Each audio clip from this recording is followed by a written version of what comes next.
Hello, my Teaserking family. I got a little frightened for a second.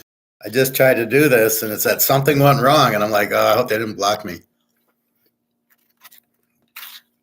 So, anyway, I'm here. Happy Friday. I think I woke up and thought it was Saturday today. And then I realized, no, we had the Thursday night game yesterday.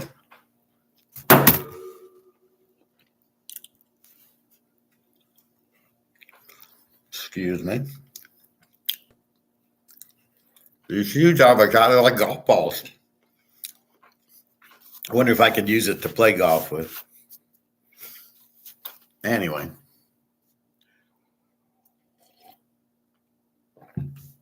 So, didn't play the Buffalo game yesterday. 24-18. Buffalo wins.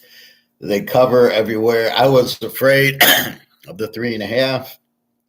I didn't play it. I couldn't take Tampa. They suck. I did like the under in the game, but I didn't bet it. I did think about it because both defenses were 17s, and Buffalo's not scoring, basically. They're playing very bad ball right now. Bad, terrible coaching. So I laid away from that, but they got the win. So, okay. But it shows you they're not that strong. What else? I was just watching Mark McGuire's show with some idiot on. Do not waste your time. The guy, I watched it just to see if there's anything I could get out of it, which there was in a negative way. Where basically he's sitting there, the guy's talking about shorting the market or shorting certain stocks and buying gold miners, and I'm like, this guy's a fucking idiot. See, again, and then he's trying to sell. He's got you can talk to him for stock tips. Really? So he's on the show so Mark McGuire can promote his company to subscribe for his wonderful stock tips. Here's a stock tip for you. The market's about to crash. How's that for a stock tip? For free. What a fucking idiot. I'm really beginning to get pissed at Mark McGuire with these guests. Let me show you what I wrote. Mark McGuire, what an idiot.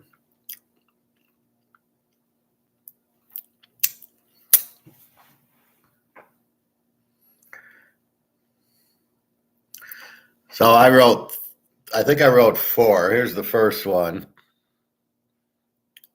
I'll show it to you, and then we can. Then I'll read it to you. And then here's the second one. And then here's the last one.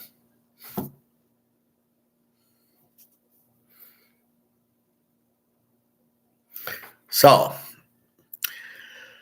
let's go to the first one. ZZZ, very boring. Where do you find these idiot guests, except for Alistair? What was the point of this show? Russia will control physical gold. Why aren't you talking about that? Why do you talk about paper gold? Shake my head. I always get a Bobby in there. What a waste of time. Thank you. Then I go, wow, this idiot is talking paper gold. What the fuck? This comment.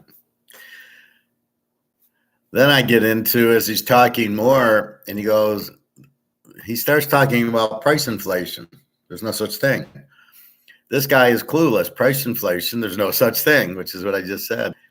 Stocks will collapse, and he's shorting them. Laugh out loud. Why are we talking stocks? It's fixed, Madoff, and about to collapse. Just buy physical gold. Why the hell is this guy on and you're saying to use him? Yeah, why is this guy on and you're saying to use him? Shame on you for trying to use us for this guy. He's have to pay me. Oh, he has to pay me. Sometimes I'm driving. He has to pay me to subscribe to him. What a joke, the professor. So this guy's sitting there. Well, I got subscriptions, and Mark McGuire's trying to get you to use them. The fuck is that? That's absolutely not acceptable. You don't promote other people. I think I had one more.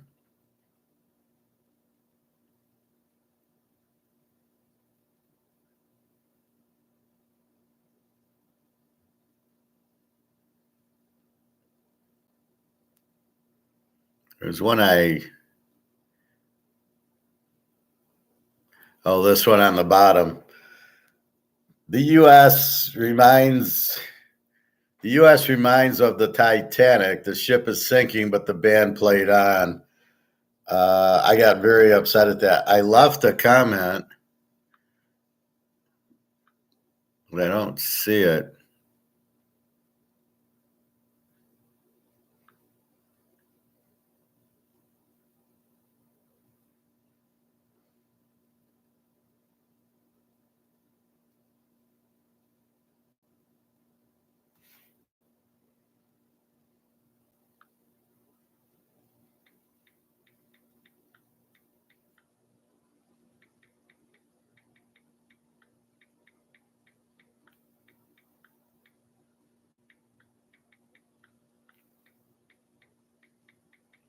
See, I put in the Teaser King, so they must have dropped it.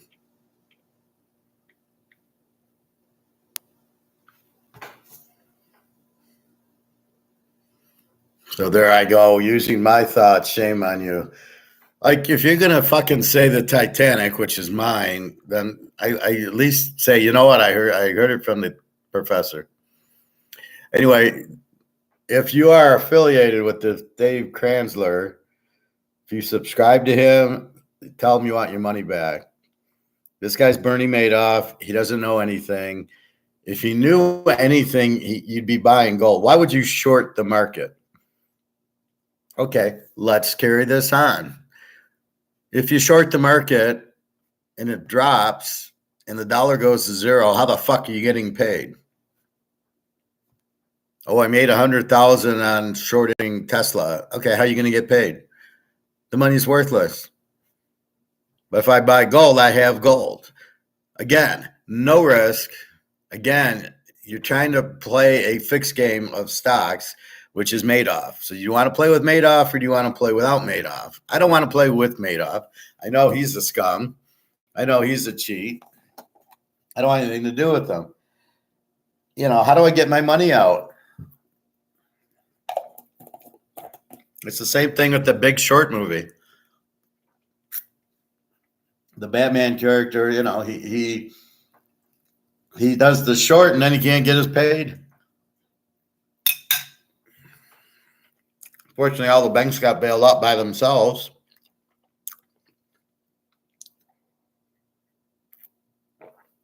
So I'll be brief. Well, basically, I touched on what this idiot's problem is, but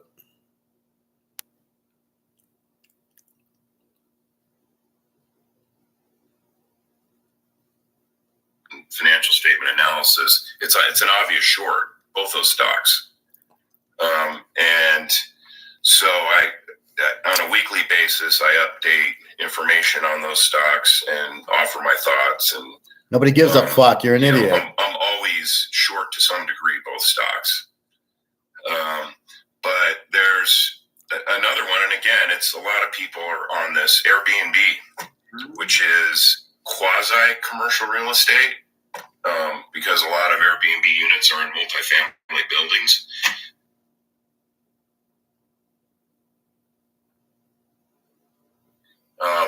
Almost no debt to income ceiling.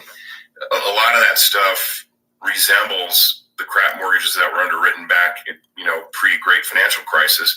But now it's like, you've got a subprime crisis brewing in every sector of the credit market, including U.S. government debt. And so, really? There's debt. There's 35 trillion in debt. What's going to hit the financial markets could be much more severe than what was in 2008. We've never heard that before. And it's going to drive gold much higher and silver. Really? Yeah, I absolutely. And I think one of the things that really got my attention was think back March or April of this year when you have regional bank crisis huge issue there. Yeah. And then that spilled over, and it seems to have been contained. But when you look at that picture, and then you look at the weakest, the Achilles heel of that is the commercial real estate market. What I wanted to show you, and I don't want to waste anybody's time. He starts talking about price inflation. Then he starts talking about the gold and silver miners. And he makes a point that is the stupidest point I've ever heard in my life. He says, well, their costs are going up because of the price inflation, but gold will go up higher. They're not correlated. The price of the inflation versus the price of the gold price it's apples and oranges. And this is the guy that people are absolutely subscribing to listen to this moron. And then he's saying how so he doesn't understand. Then he's calling price inflation. Again, there's no such thing. Obviously, he's a Keynesian, because in Austrian world, there's no such thing as price inflation. You have to be very careful who you listen to. And what I'm trying to do is to make sure you don't listen to this guy. It pisses me off that Mark McGuire has him on his show, and then he's trying to push that you should subscribe with him, that he knows about mining stocks, when he doesn't even understand the stock market's crashing. Why would you buy any stock? It's all going to crash. The foreigners are going to sit there and they're going to sell everything. They're not going to say, well, I have miners, I won't sell those. It's a dump to get out of the US dollar. What a fucking idiot. So I'm really losing a lot of respect for McGuire here. And these stupid guests he brings on. I learned nothing. Like I said, it was boring. It was stupid. And then, as I say, you're better to keep quiet than start talking.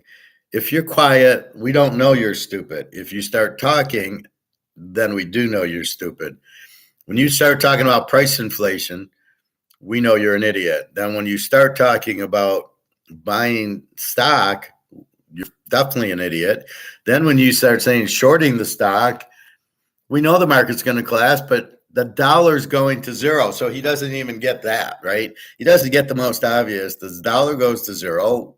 If you're holding anything in dollars, it's worthless. So I'm going to short stocks.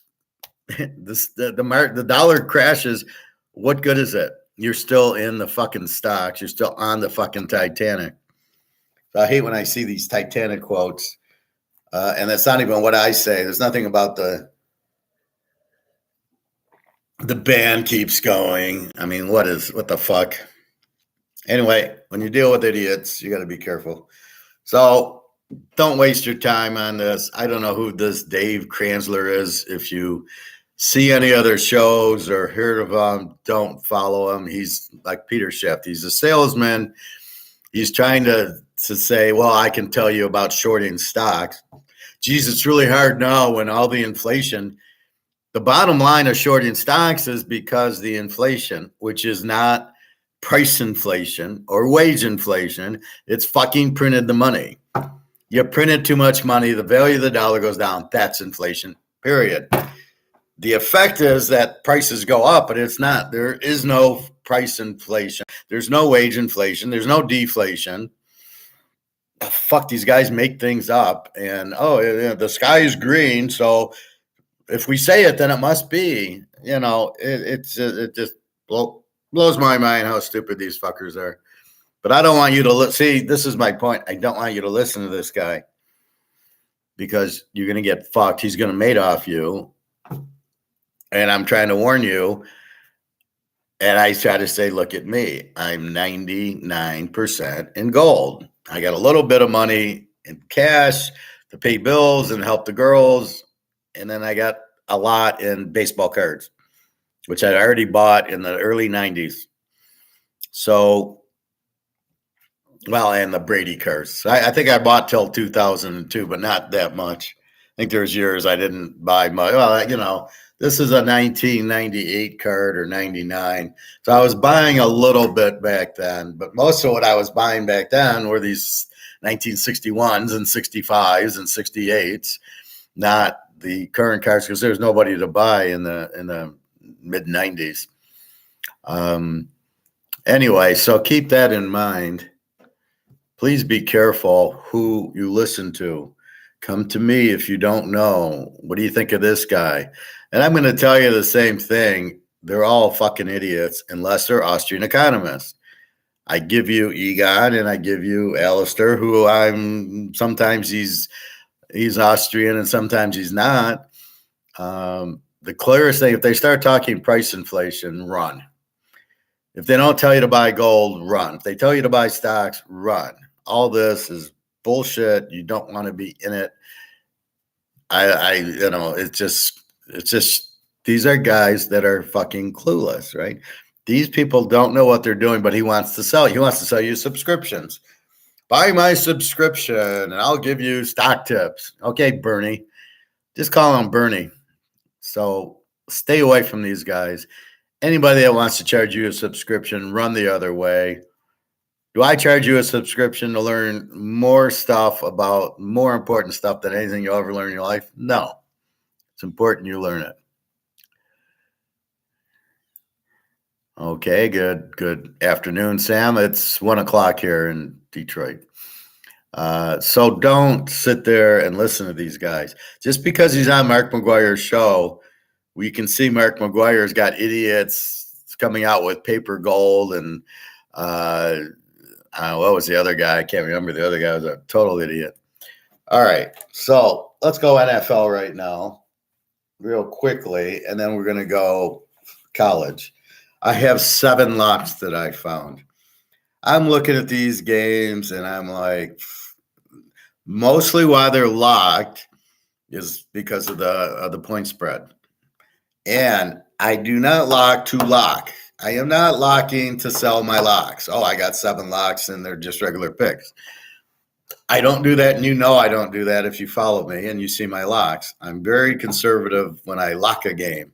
But when I do like the game, then I'm going to lock it, right? So like Utah and Oregon are playing this week. I might choose the game, but it would never be a lock because there's too much risk on it. However, other games, I could lock. I'm waiting to hear on injuries or stuff like that. But there's some locks. I got 3 in the NFL. Let's see, I got 1 there. I got 8 locks, I guess. I got a lock there. I got a lock there. And I got 3 locks in the pros, which could be more. I could lock Philadelphia, but I haven't. I probably should. Hey, Prophet. Okay, go ahead. The BCS playoff. It's a little early for that, but go right ahead.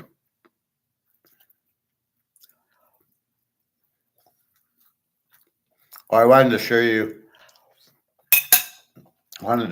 with you this.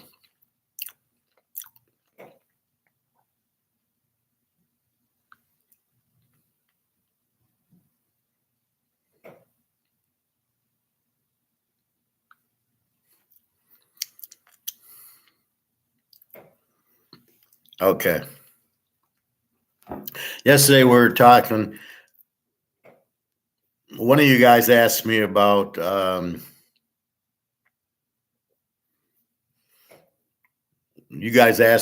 Michigan thing, and you said, "Well, what do you think of the Michigan spy thing?" And I says, "It's bullshit." Says it's a waste of time. They shouldn't be worrying about it. And I said, if you're a smart team, when I play poker, I give fake tells. I know people are watching me. So I said that's what I would do in football. And here we go. So in the quarter championship game, Michigan TCU used dummy signals versus Michigan and CFP semis as a decoy. The Horned Frogs coaching staff was aware of Michigan's antics after being warned by several coaching staffs, and they had a plan to counter it in last season's CFP win. So if you want to fuck around with me and try to read me, I'm going to give you fake tells. And that's what I would do to Michigan. I would show one thing and know you're watching me or others are watching, so why would I give you real tells, right? So give TCU credit. That's probably why they put up 100 points on Michigan last year, and good for them. So we think alike. You always give fake tells. You never want to be honest if somebody's stealing stuff from you. If Ohio State and Michigan both go undefeated, would the winner of their final matchup have to win again the following week in the conference championship game? Well, I think in the conference championship game, yeah,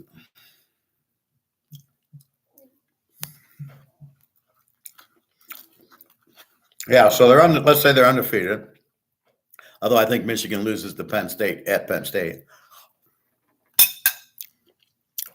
So if they are undefeated, then they play each other and say Ohio State wins.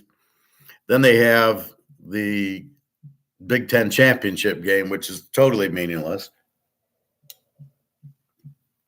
It used to be East versus West, so it'd be the Michigan-Ohio State winner plays Iowa or Minnesota or whoever. So I think it's changed now where they play each other, but I'm not sure. But if it's still the same way, then the winner of that game plays, Purdue or whoever wins the other side, and the other team's out. Sam, we've already talked about yesterday's score. We don't need it. Please don't. You're screwing up my concentration when I got to read that when I've already talked about it. Please only add value to the class, Sam. Profit's adding value. He's asking about that, but you're not adding value. You're taking away from time, valuable time that people have, and you're taking away my energy and my thought process. So please don't. If you don't have anything to say, just don't say anything. Don't talk to talk. And if you want a normal question or something that makes sense that will help the class, this is a football and economic class. If you got something that will help, fine. Otherwise, don't just we don't need Buffalo win. We know Buffalo won. We've already talked about it. All right. So anyway, that was TCU's dummy signal. So it's not a surprise what Michigan's doing. So why are people wondering what they're doing, right? So it doesn't really make sense, but that's what I would do also.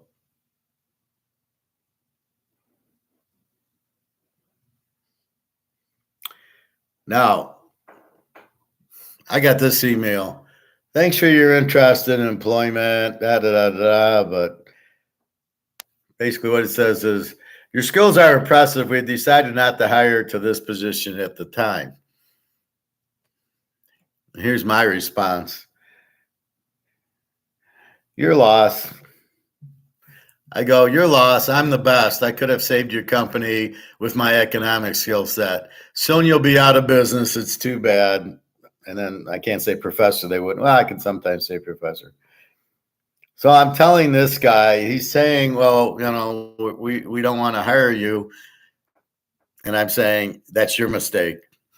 I'm not going to kiss these guys' ass. Oh, I really need a job. Fuck you. That's why we got gold and silver. So I'm telling him to shove it up his ass that you don't know what you're doing by not hiring me. How many people have a master's in economics and finance? So my skill set's okay, but we're not going to hire you. Well, that means you're stupid. So I don't give a fuck. So what are you wasting my time giving me an email saying you're not hiring me? Then don't hire me. Don't waste my time with it. Prophet, why aren't the CC games actual playoff games? They didn't arrange it that way. If you listen to my old videos on it, that's exactly what they should be by all the conferences. So basically, this conference championship game should be the first round of the playoffs. So you got Michigan and Ohio State, you've got Alabama and Georgia, you got Oregon and Washington or whoever. You've got the Mountain West guys, you've got the ACC guys, and the best two teams in each league play out. That's a playoff game, and then the winners. Now you got 8 winners who have earned it are now in the playoff, and it should be 8 teams. And what about Notre Dame? Well, go join a conference. All right, yeah, you do have like that, but normally this should take care of all that because you will have, Oregon against Washington or against Utah. If Rising's playing, it would be Utah against Washington, and the winner gets into the playoffs. Well, then you can't really bitch about the second problem, right? Oh, well, they didn't. They should have. Alabama should have got in, and that.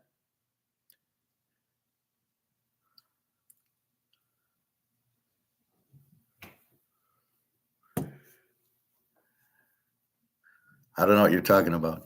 Can you hear me, Prophet?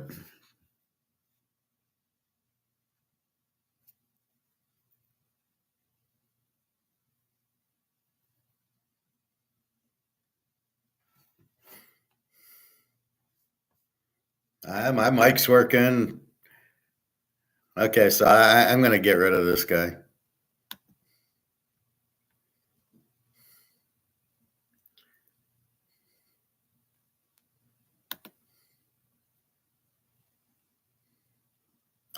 Okay, this guy's a pain in the butt.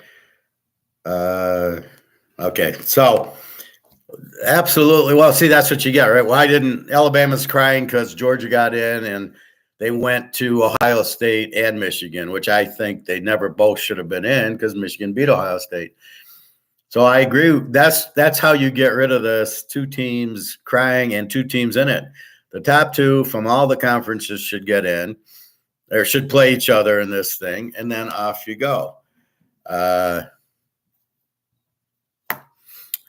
that's really what you need to do. So that would solve that. And then you'd have, and why not have the Mountain West guys and the maybe not the Sun Belt guys, but what the fuck? You got them in basketball, and they are competitive. So that's my point. But the way they did it, it was really done a long time ago. It was just 2 teams. And then it went to 4 teams. So they never thought about the conference championships. And it was like, why are you doing conference championships? Because even if there was one where Nebraska and Colorado played, and Nebraska was undefeated. And so even if they lost to Colorado, they would still be in the playoff. And Colorado beat them 77-0. And Nebraska still got in the playoff. And it's like so stupid, but that's how it should be. That week should be a playoff week. That should be first week. And then off you go from then. And then you go from there. So that's exactly what should be. But I don't know why. What's the point of the game? So when they go to 12 teams, I think that will help that too. Just a second. Okay.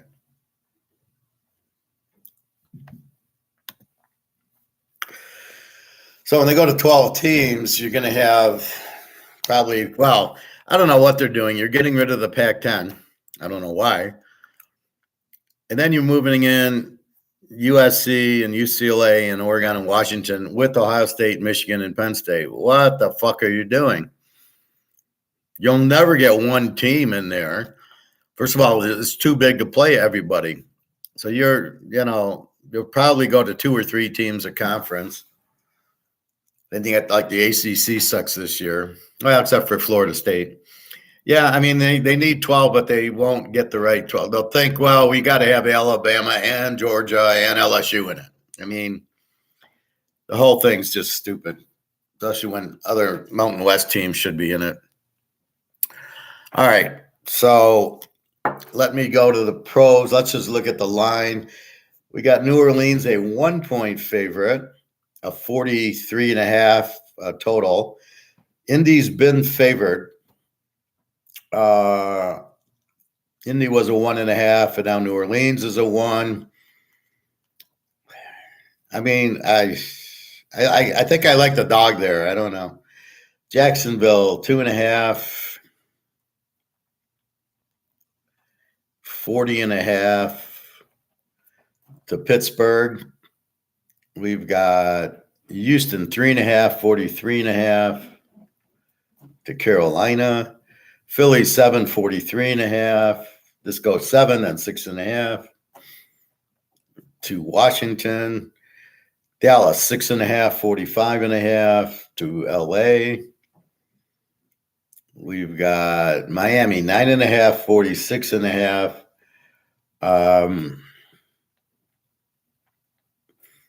Against New England, I see Tyreek Hill's probably going to play. Mozart, the running back's probably going to play. And we're just waiting on Waddle.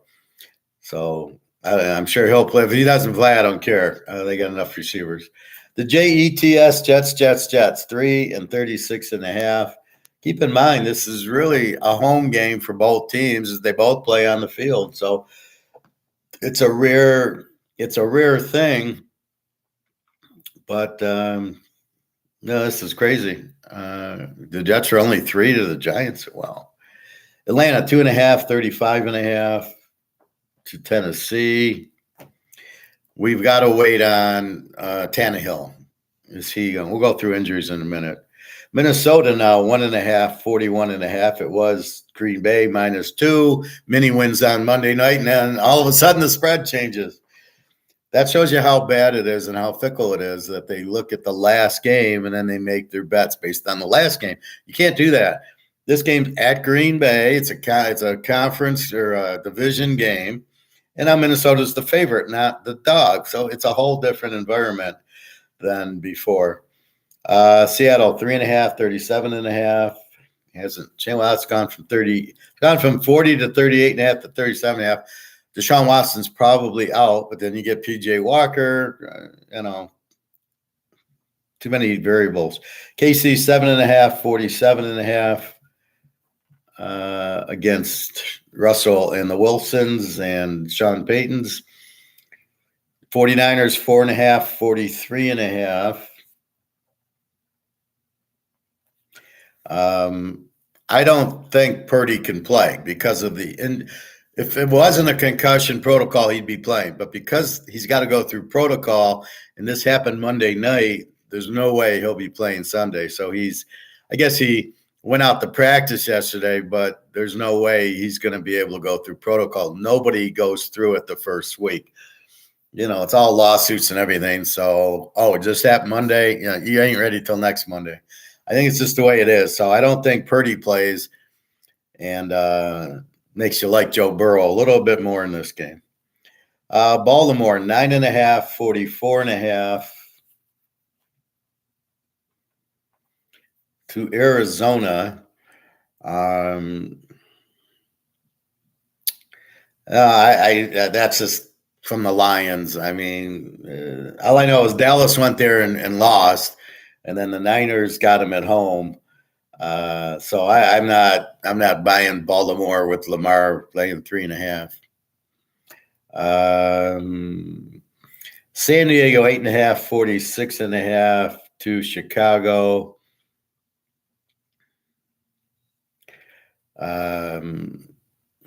You've got the grocery store clerk, Corey. He didn't look. I watched the game films of Chicago last week.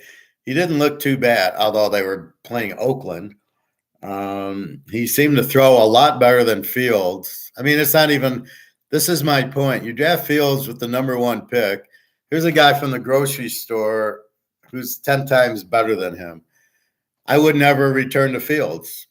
Fields cannot throw the way this guy can, and he's a Division II or Division III, and he's working at the grocery store. So what do you need Fields for? He puts up 30. So now The problem is, who is he? What's he going to do against San Diego, who we know never can hold a lead? So I could take San Diego laying 2.5, but this guy looked pretty good against Oakland. So I'm like, wait a minute. So you can't just jump on him. You've got to learn and he might be Joe Montana. He might be Tyler Van Dyke, or he might be Justin Fields. And we know what Justin Fields is. He's terrible. So we got to see.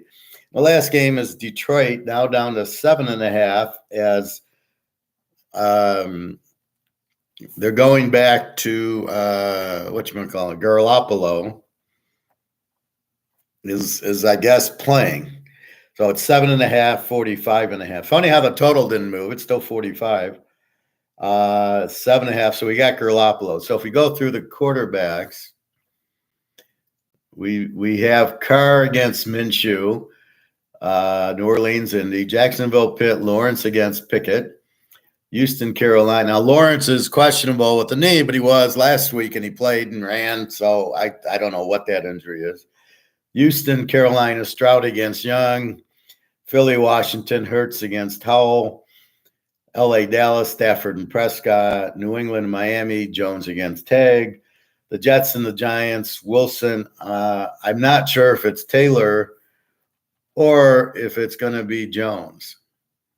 Taylor's much better. Well, it's like New England. I mean, Zappi's so much better than Jones, but they want to use Jones for some reason. And here you have Wilson against Taylor or Jones. I'm hoping they go to Jones because I like the Jets, but we'll see. Atlanta, Tennessee, Riddler, Tannehill's questionable. If he's out, it's Malik Willis, who sucks. So we have to see who starts there. Mini Green Bay, Cousins against Love. I hate to say this, but Cousins is much better than Love. Cleveland, Seattle, looks like it's going to be Walker against Geno Smith, as Watson he's out. They're beginning to wonder why they signed him and paid him all this money. KC, Denver, Mahomes against Russell Wilson, probably the best matchup. Cincinnati, Frisco, Burrow against, looks like Darnell will be starting. Baltimore, Arizona, Lamar against Dobbs. Chicago, San Diego, the grocery store guy against Herbert. And Oakland, Detroit, Garoppolo against Goff.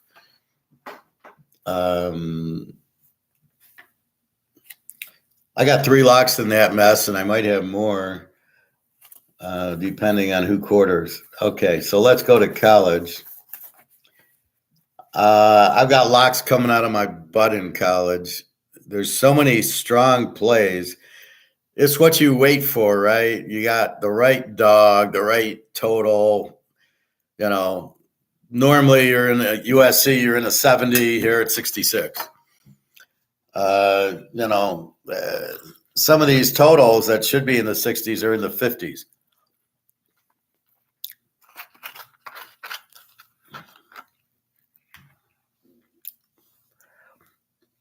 So the locks come based on the line. If you get you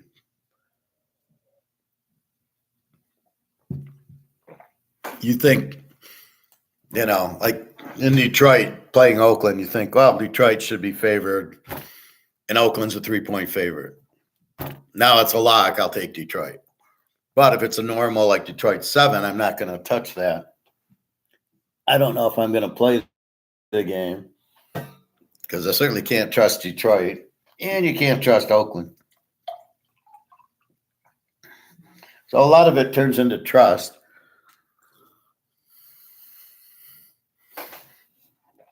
So we will see. But let's go into college. Let's look at the lines first. Well, let's get yesterday's final. All right, VTech 38-10 over Syracuse.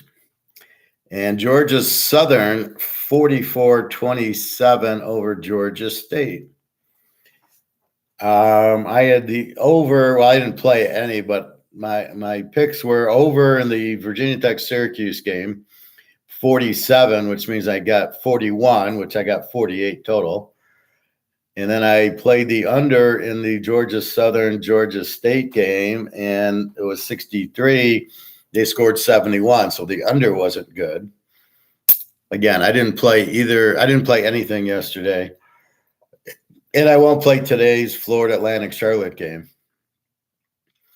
So Georgia Southern. So, you had a 24 defense and a 23 defense, and they put up 71 points. You really got to analyze these numbers. So when you see a 15 defense, you really got to see what's going on. You really got to see why is that number correct? So we see Ohio State, and they played Notre Dame, and then they played Penn State. So their number's correct. They were very low scoring games. No problem with that. Michigan's low numbers because they haven't played a good offense yet. So are they really that good? Well, we saw them against TCU last year when they had a low number at 10 or 11, and they scored 50 on them, partly because of their stealing signs. So now you really wonder. I don't understand. TCU knew they were stealing signs. Are you saying all these teams that are playing them now don't realize they're stealing signs from them? But wait a minute. Don't all the colleges steal signs? You don't think Alabama's looking across at the LSU sideline stealing their signs? I mean, and then I love the argument, well, it's because it's electrical or the guy's using his phone. I'm like, what the fuck does that matter? So the guy's smart. He's trying to get what he's trying to do is do a trend analysis, which is what I do. So when he sees this color and this thing and this sign, this is the play that's called. Well, don't you think there's a play 1 and a play 2 for that? This is how naive some of these. So Michigan basically lost a potential chance to be national championship because they were cheating and didn't understand that somebody would give out fake tells. The most obvious you can get, and this always takes me back to this Rounders movie, where in the beginning you have all these pros, this Kanish guy.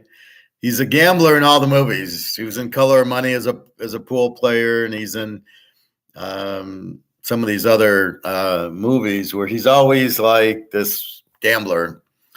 So if he's a big shot gambler, yes, TCU did exactly what I said. They used fake tells, but they knew Michigan was looking. Just like in a poker game. I know you're looking at me for tells, so I'm going to give you fake tells.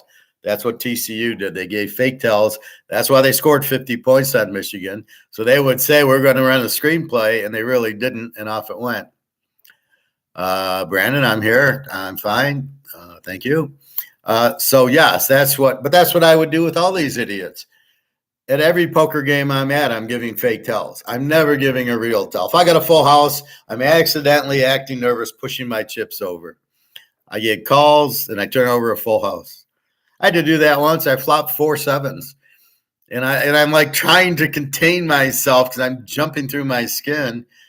And the way the betting was, it was an all in, and it comes to me. I got 2 all ins, and I'm going. I guess I'll call. I don't have much, just 4 8s, and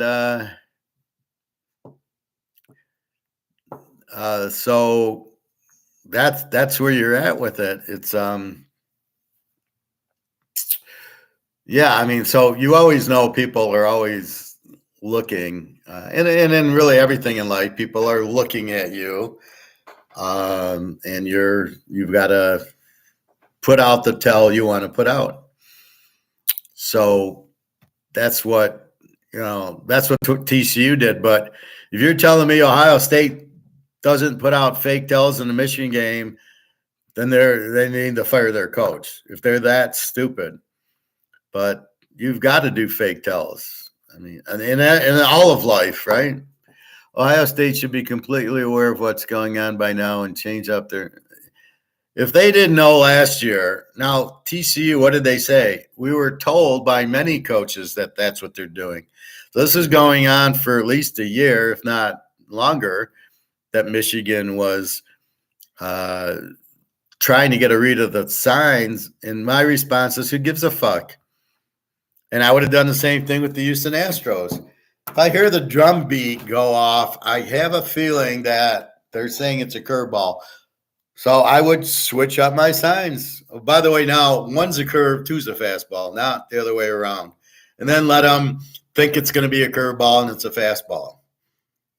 And then you ain't going to hear the drum beat. So you can't be this stupid and be a major league manager or a football coach. Stealing signs is a normal part of the game. When you're on second base, you're looking at the catcher.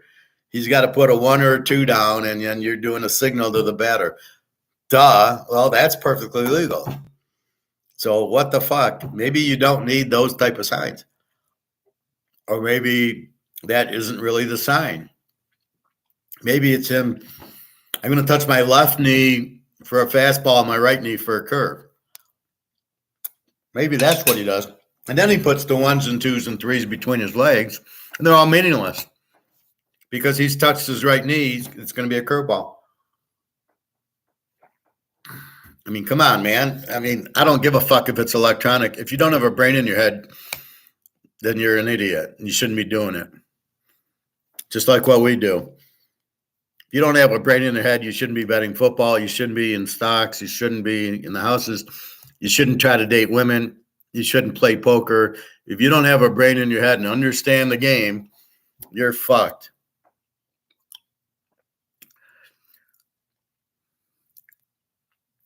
Ohio State may have only figured it out after the game or the last game with Michigan last season. Well, but TCU knew about it, right? So if TCU knows about it, then I'm sure Ohio State would have known about it. But Ohio State didn't lose because they read their plays. They lost because they couldn't stop Michigan's run. Michigan would run up the middle for 40 yards. Michigan threw a quick pass for 40 yards. So it wasn't Michigan stealing Ohio State signs. It was Ohio State not stealing Michigan signs and not understanding what they're doing. Even now, I don't think Ohio State gets it because what do? They've changed their defense just to stop Michigan, and they're stopping the run, and they look much better defensively. So I don't even think they understand to read the signs.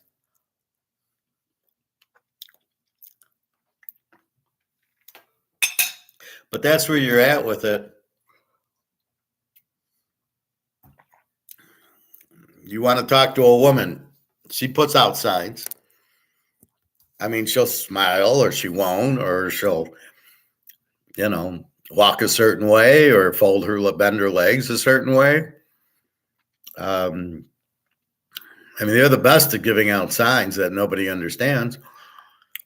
So that's but that's everything. Poker, craps, craps isn't signs, it's just rolling the dice, but poker. And in football, you're betting football, you've got to be able to read through the data to understand who you should be betting on. That's critical. So that's kind of a sign there. But probably the biggest is women in poker are the biggest things you need to read. But I think pretty much everybody realizes now that teams are trying to steal the sign, and teams have to get better at it. All right. So let's go through college. We have Florida Atlantic 3.5, 44.5 tonight. That moved. That was 42, and it was 5. So 5 went down to 3.5. Charlotte's an under team. They're not going to score. They give up 22, and Florida Atlantic is an E team. They score mid-20s, give up mid-20s. So you would think it would be low scoring just because Charlotte's in it, and they don't score, and they seem to have a fairly good defense. They played a lot of under games. I was looking at them yesterday. All right, we go to tomorrow. We got Army 10, 50.5. I'm just going to go through the lines right now, and then we can come back and look at specific games. Army, where are you? Army 10, 50 and a half. Went up from 48. Hard to understand why against UMass. UMass is actually like a terrible defense. So if Army can get a quarterback, they can do well. BC 14, 50 and a half. 51, down from 52. Florida State 20 and a half, 51 and a half. That hasn't moved. UCF 7, 58 to West Virginia. Okay. I don't think that moved. I think it was 6, went to 7. And it actually was 60s down to 58. Oklahoma 9 and a half, 65 and a half. So that's down from 10. The Sharps betting on Kansas. Penn State 31 and a half, 45 and a half. It was 30, went up to 31. It's where it is. Penn State, they're coming off of a loss to Ohio State, so they should be pissed. Indiana's the Z team. They're the worst team in the league in the Big Ten. They give up 30 a game. Penn State, it's a big number, but they should cover it because they are at home. And once they get rolling at home, that's what they did to Iowa, 31-0. So I think they can handle that. Maryland, 13 and a half, 48 and a half. It was 14, hasn't moved much. K-State, 17 and a half, 59 and a half. To Houston. Houston's an over team. They lost to Texas last week, 31-24, a 55. So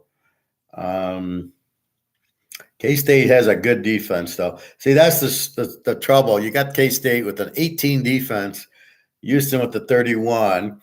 K-State is the A team here. So do you go over with K-State? Because their defense gets rolling. You don't score on it. So you don't know if the game's going to go or K-State's just going to dominate 37 to 10, or is Houston going to be able to score? I mean, they put up 24 to Texas. They put up a lot. I think it was Oklahoma. They played them like a high-scoring game. So really that's the question you have on a lot of these games. Same thing with Colorado, UCLA. Is it UCLA going to dominate them with their good defense, or will Colorado be able to score something? A&M 16 and a half, 52 and a half. That's up from 14. A&M,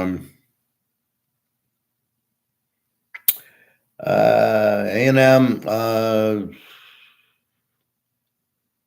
they lost to Tennessee. I don't think they played last. Did they play last week?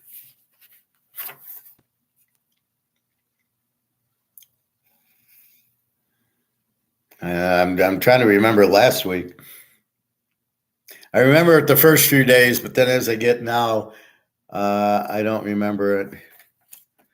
I think they're off the loss to Tennessee, A&M. And South Carolina's looking real bad. Missouri killed them last week, so I think A&M can handle them. SMU 20 and a half, 57 and a half to Tulsa.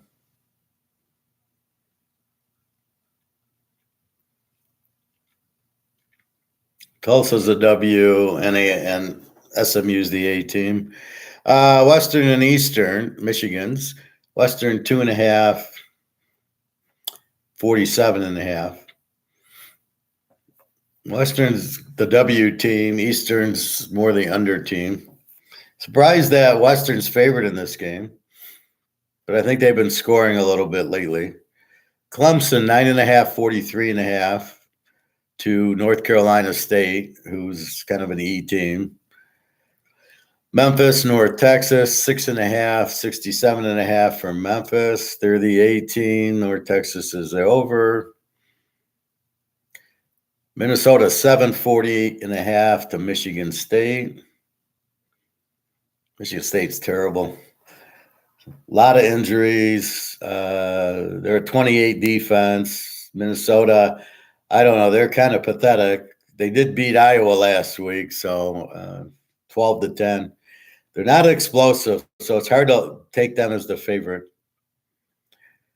Miami, 18.5, 47 to Virginia, who beat North Carolina last week. Louisville, 4.5, 46.5 to Duke.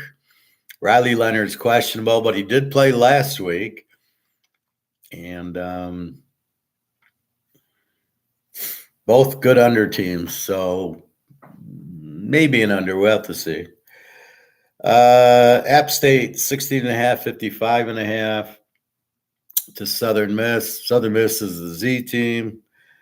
Ohio and Miami. Ohio, 7.5, 39.5.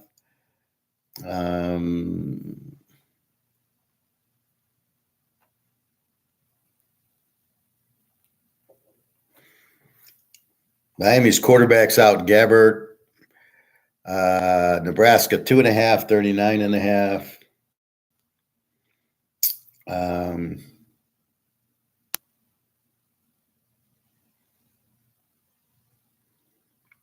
2.5, 39.5. Purdue's kind of a W. Nebraska, I don't know. Seem to have a good defense. Good game. Oregon, 6.5, 47.5 to Utah. Cam Rising, forget about him. He's done for the year, although he should have been playing the whole year. It's really pissing everybody off. Game's at Utah, which is huge because at Oregon plays very well, but on the road, they are not going to blow out Utah. Utah, a strong defense. Not sure what to make of this game here. Debating about taking Utah at 12.5 or going over 42 or under. I'm very confused. Georgia, Florida, we got Georgia 14.5, 49.5.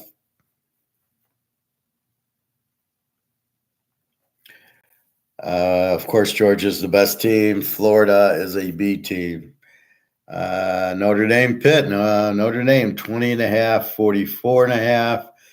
We know Notre Dame's an A team. They're not using Hartman well. Pitt's playing well the last few games. Baylor, Iowa State. Iowa State, 2.5. Where are they? 2.5, 47.5. Iowa State, of course, is the under, low scoring, good defense. Baylor got their quarterback back, are playing better. Still not a great defense. Texas, BYU, Texas, 20.5. And where are they?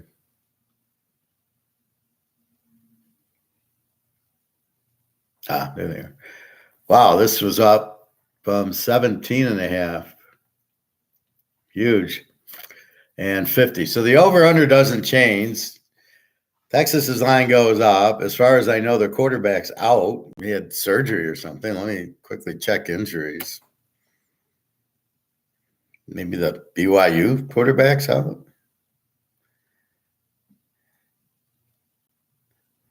Nothing much. And no injuries for Texas. How can that be? So it's a weird that it went to 20.5. We'll have to check because if it's somebody big, then the over-under should change also.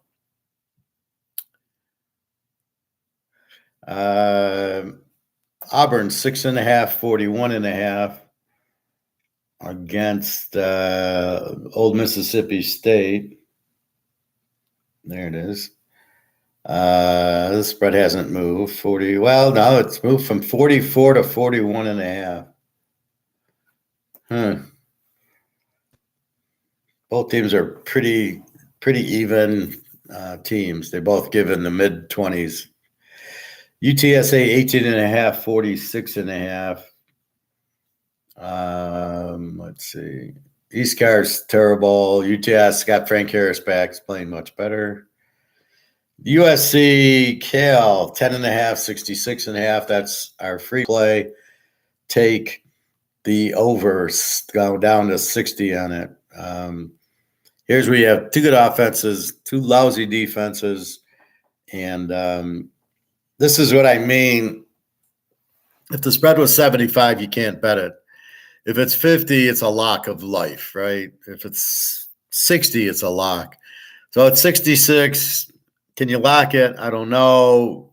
It's good enough to be you got to play it because both these teams have strong offenses and weak defenses. So there's no way you're not going to score. So my score is 40-30 is 70. All we need 60. So we should easily get there with USC putting up their 40, but Cal can answer. So this to me is a good number. It's high, but not too high.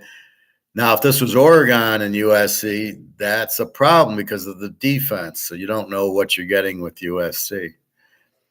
And that's what I have with like Oregon and Utah. Utah's got a great defense. So does Oregon. So how does it play out? Now, we saw in the Oregon-Washington game where the game played out high. It was a high-scoring game. I had taken the dog. We get a 69 in the game. So we're okay with it. But I was scared. I didn't know how to react to these strong defenses. And here it's easy because both defenses suck and both offenses are strong. So it's the strong offense against a strong defense. You don't know. Like I got that with UCLA this week and Utah.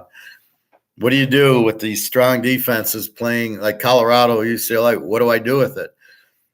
Does Primetime get his 28? UCLA is going to get 50. Or does UCLA do an Oregon on them and beat them 42-7? That's really the question. And really what Oregon did was put pressure on the quarterback. And that's why Prime didn't have time. But they won't. Utah's going to run it down their throat, so it won't really matter. UCLA is going to run it down their throat also. Tulane, 10.5, 53 to Rice. Very good game, actually. Rice is good. They're a strong over bet. Tulane, very strong team. Good A team. See, this is what I'm talking about in the playoffs. A team like Tulane should be in the playoff. If you got a 12 team and Tulane's as strong as they are this year, next year, Tulane should be in the playoffs over a third SEC team or third Big Ten team.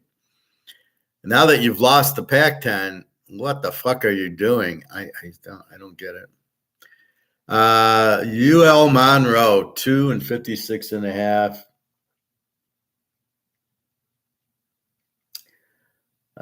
Really hasn't moved. They're both Z teams. They both give up over 35.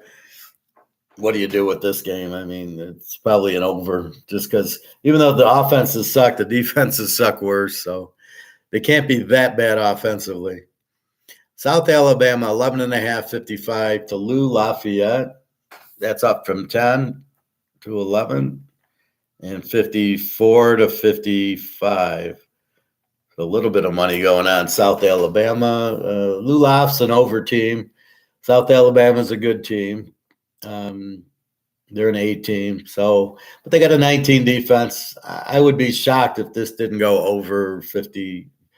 55, we only need 49. I'd be shocked if this didn't go that high. Boise, 3.5, 48.5 to Wyoming. Where's it? That was 5, so it's down to 3.5. Wyoming money coming in and 48.5. That's 49, same thing. Marshall, 3.5, 46.5. And McCall is out. McCall's had surgery, is out. So this could have been an easy Coastal Carolina with McCall. He's out. We don't know how good the backup is. So you can't bet this game because you don't know who's going to be the quarterback for Coastal Carolina. He could be better than McCall. More than likely he's worse than McCall because McCall is really good. But that's what you end up with. Tennessee, Kentucky, good game. Tennessee, 3.5, 51.5, hasn't moved. They're both, well, Tennessee's an A team, Kentucky's a B. Tennessee's a 20 defense, Kentucky's a 24. That's total points they give up. Tennessee looked really good against Texas A&M, and they looked really good against Alabama. Alabama scored on a strip fumble touchdown, so they gave up 27 to Alabama. In Kentucky, but Tennessee went to Florida and got killed. Kentucky, they just lost to somebody. I don't remember, but this should be you got Tennessee as a road favorite. I think this is an under game. I think I don't think their offenses are strong enough against these defenses. So I'm beginning to think if you have that Oregon-Washington type of offense, it doesn't matter the defense. They're going to score. However, if you have the weaker defense, the Iowa State defense, the Iowa offense against these defenses, they're not going to do anything. So I really think that's more important. If it's a strong offense, that the defense really doesn't matter. Look at Ohio State, Georgia. Look at Michigan, Ohio State. It was high scoring. So I just think if you have strong offenses, it doesn't really matter. But if you have weak offenses, they will get shut out. In this case, I think they're okay offenses, but I think here's where Tennessee's defense looked really strong last week. And the week before against A&M. Air Force, 14.5. Up from 12, 47, down from 49 against Colorado State. Air Force's quarterback was out, but now it doesn't look like he's out. I don't see anybody on the injury list for Air Force. So if he's playing, that's huge. And Air Force has got a great defense. They're a 13 defense. I mean, so you can't really go over. Colorado State I've been going over with. Last week they didn't score a lot against Vegas. And this week I don't expect them to score a lot. So here's where you run into this Air Force defense. You don't fuck around with an over bet. You either take Air Force, maybe you go under. We got to see what Colorado State is. But Colorado State's defense is a 34. So hard to go under with the defense that can't stop the wind. Washington, Stanford, good game. Washington, 26-60, hasn't moved. Washington's the A team. They beat Oregon in the game. They were flat last week after the win. Now, after playing like shit, look for them to play really strong.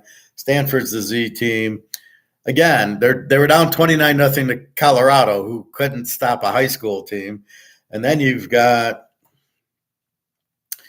then they came back to win, and then they got killed last week. So UCLA killed them. So I expect Stanford to kill them.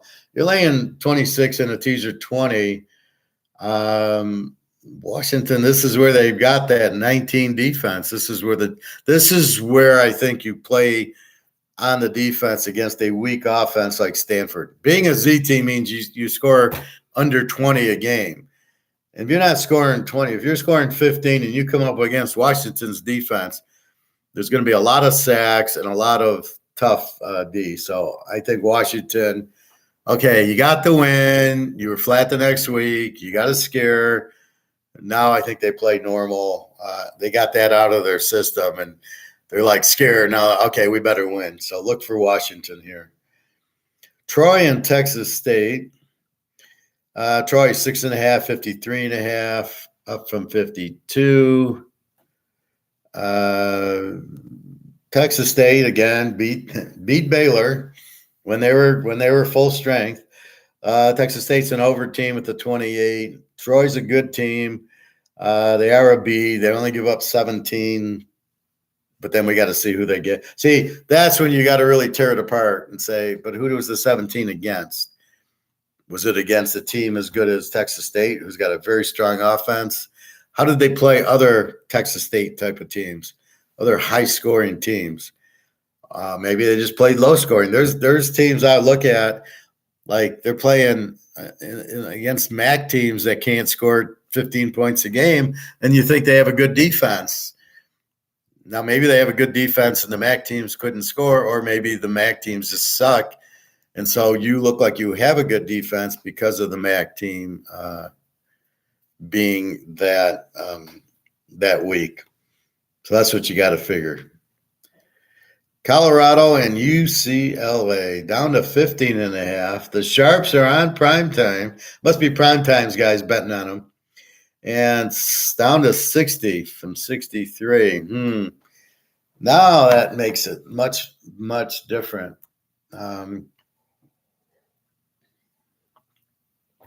I like UCLA and I like the over. Now you're down to 60. 54. UCLA is going to run it down their throat. They got a very strong running game. That's really the key to Chip Kelly. It's always been a strong running game. He just passes the ball around to loosen it up, but it's always he wants a strong running game, which Colorado can't deal with. Colorado gives up 36, UCLA 15. We remember the Utah game, 14-7. We remember the Oregon State game was high scoring. We remember we'll see what they're going to do with USC. Should be high scoring. But UCLA, they got a freshman quarterback who's okay, has his moments. They killed Stanford last week, as I thought, down to 60 against Primetime, who scores 35 and gives up 36. So the question is, they're not going to stop UCLA. The question is, how much scoring does Colorado do against UCLA? Now, how I read this line movement from 17 to 15.5, they think Colorado can score. And if they think they can score, then this over goes. But then the over went down from 63. So was there a Colorado injury? Let's take a quick look. That's the only other thing that makes sense. No, that doesn't make sense because the line would have went up. Colorado injury, nothing. UCLA injury, nothing. You got me on this one then. Why would the line go 17 to 15 to Colorado? So people are betting on Colorado and the under? Hard to bet Colorado under, especially at 60. So this is where I'm talking about a line telling me if I can bet it or not. At 63, 64, probably not. At 60, now you're making it 54. It's a fucking Colorado game. This makes it very appetizing because UCLA will put up 40 points. That's a given. So all we need is 14 from Colorado. But since the line went down from 17 to 15, that's telling me they're afraid Colorado's going to score. So I don't know, but UCLA's got one tough motherfucker defense. So we will. Well, let's see what UCLA did against sort of light teams. So against Stanford, 42-7. Against Oregon State, it was 30. They lost 36-24. Washington State, they play at 25-17, a 42. Utah, we know, 14-7. San Diego State, 35-10. Coastal Carolina, 20. They've been playing very low scoring, except for at Oregon State was 36-24. Last week against Stanford, 42-7. Fine.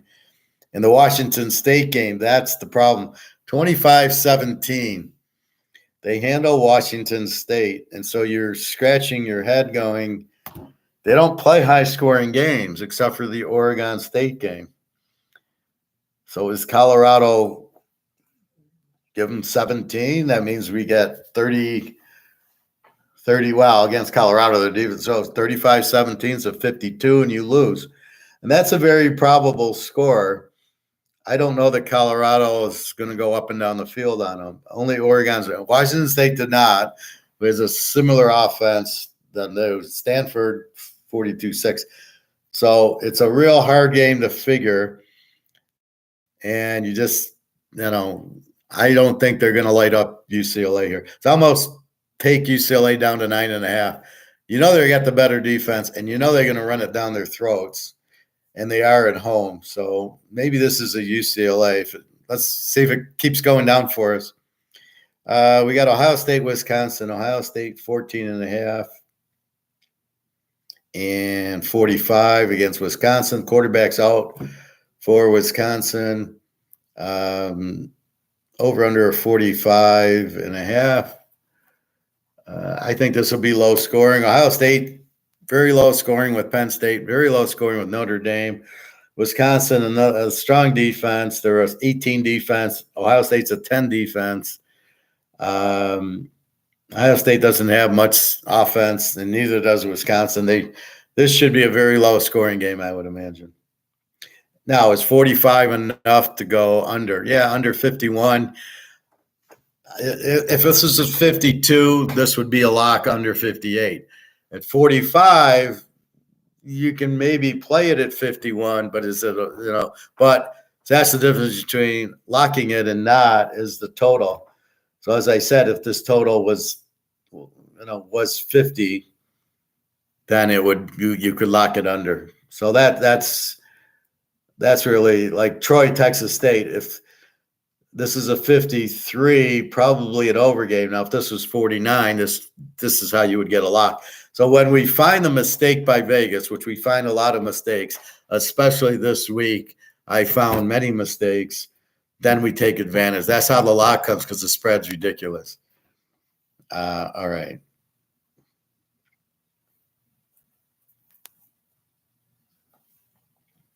Ole Miss, 24.5, 63.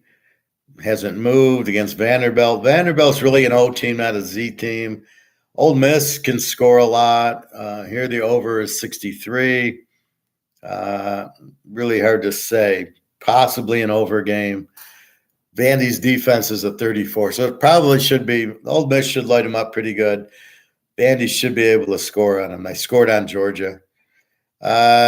Georgia Tech, North Carolina, 11.5, 64 to Georgia Tech. Georgia Tech's an over team, except for the Miami game. North Carolina is an A, but I don't know that you can call them an A. They lost to Virginia. See, that's the thing. Statistically, they're an A team, but an A team doesn't lose to a Z team, Virginia. So have to see what happened in that game. Usually it's turnovers. The quarterback throws 3 or 4. That's why we like betting defenses, because defensive teams, they don't have a bad, you're really not worried about the defense. So with that and said, my quarterback can have a bad game and throw 3 picks, Dak Prescott, right? But if Dallas starts Cooper Rush and they just let Micah Parsons make all the plays, you win because of the Dallas defense, not because of Prescott throwing 3 picks. So if you're betting on a quarterback, he has a bad day, you're fucked. But if you're betting on a defense won't have a bad day because it's the defensive scheme.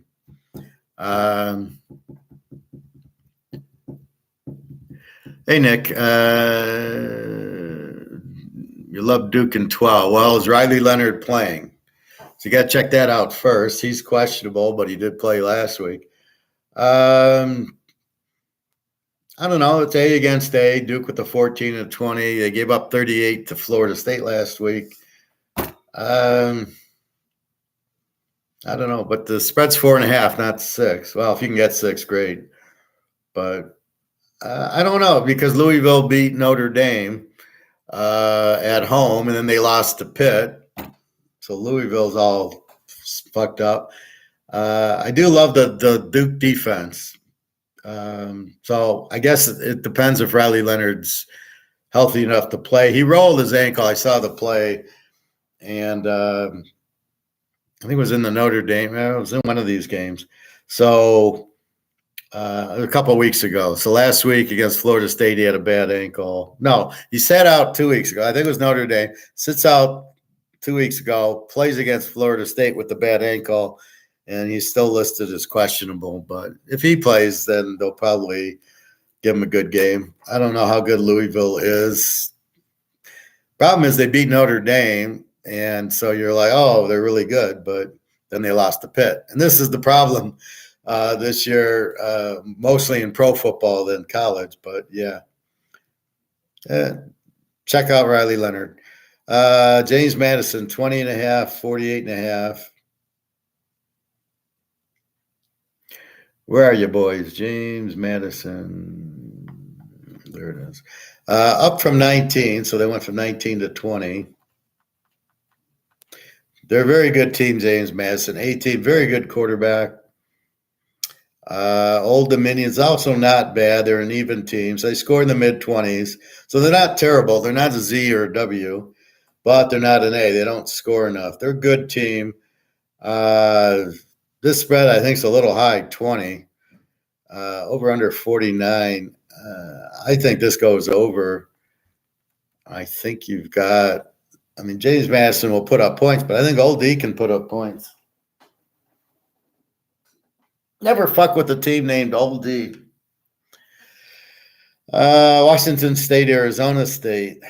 5.5, 49.5 for Washington State. This was down from 51, down to 49.5. Over Team Washington State, give up 30 a game. Not like last year, Arizona State. With all the quarterback problems, you don't know what. If they have their quarterbacks back and they're playing well, they're probably not a W team. But you don't know. That Pine they got from Notre Dame's been hurt the whole year. The other guy's been playing fairly well. I don't know. It always seems like now Arizona just beat Washington State 44-6. That's what I was telling you about last time, Nick. You wanted Washington State against somebody, and I said, "Did you check out that Arizona?" And Washington State lost the game you were asking me about. I think they were playing Oregon or Washington or somebody. Anyway, I don't know what on this game. We got to check the Arizona State, but I would. This should be a high-scoring game if we have a quarterback for Arizona State. Both defenses suck. Washington State's explosive, so yeah, 50-44 probably the way to go. Cincinnati, Oak State. We've got Oak State. Where are they? Oak. 7.5, 52.5. I think that's pretty normal. Oak State's been playing really well the last 3 weeks. Kansas State, and they killed West Virginia. Cincinnati played, I think, Oklahoma pretty good. Or one of those teams. 7.5 at Oak State. I think Oak State wins. And probably a high-scoring game. Fresno State, 7.5, 56.5. Where are you? Down from 58. Now, Mikey Keene is questionable. He's their quarterback. Good quarterback. Fresno State's the A team. Vegas has been a good over team this year, playing well, scoring a lot. So it's not like Z team UNLV. It's O team UNLV. Over under a 56. I would say if Mikey Keene plays, this is an over. If he doesn't play, then you probably want to take Vegas and 13.5. I don't know. But you got to check how good is the Fresno State backup quarterback. That's the key to it. If he's good, then we don't care about Mikey Keene. And I don't know if he played last week or not. I'll have to check the box score from last week. But I don't think he's too bad. I think the backup's okay. Oregon State and Arizona. Oregon State 3.5, 56.5. Hasn't moved.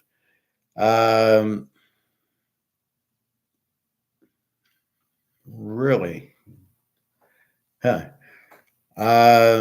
Arizona's going to give them all they want. They really played SC 28-28, and then it went to overtime. And then they blew out Washington State at Washington State 41-6. Here comes Oregon State into the desert where Arizona loves them. Both teams have a 20 defense.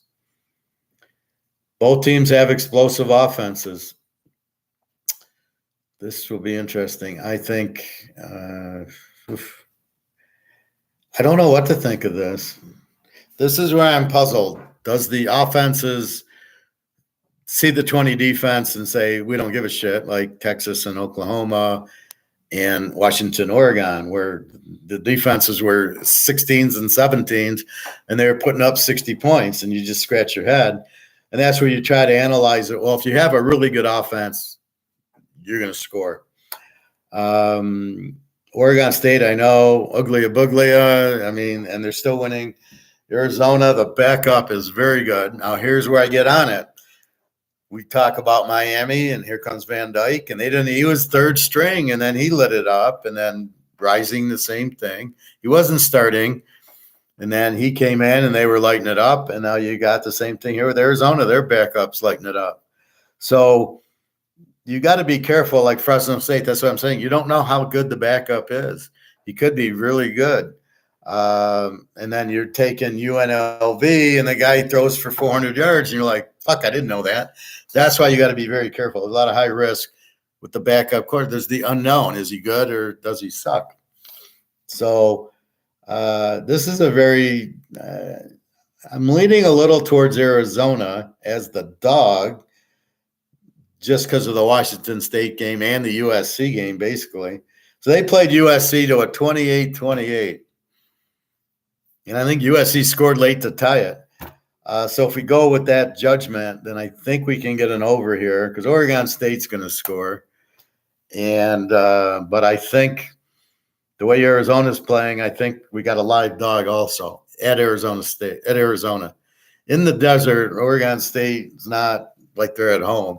They did lose to Washington State. They did beat UCLA at home.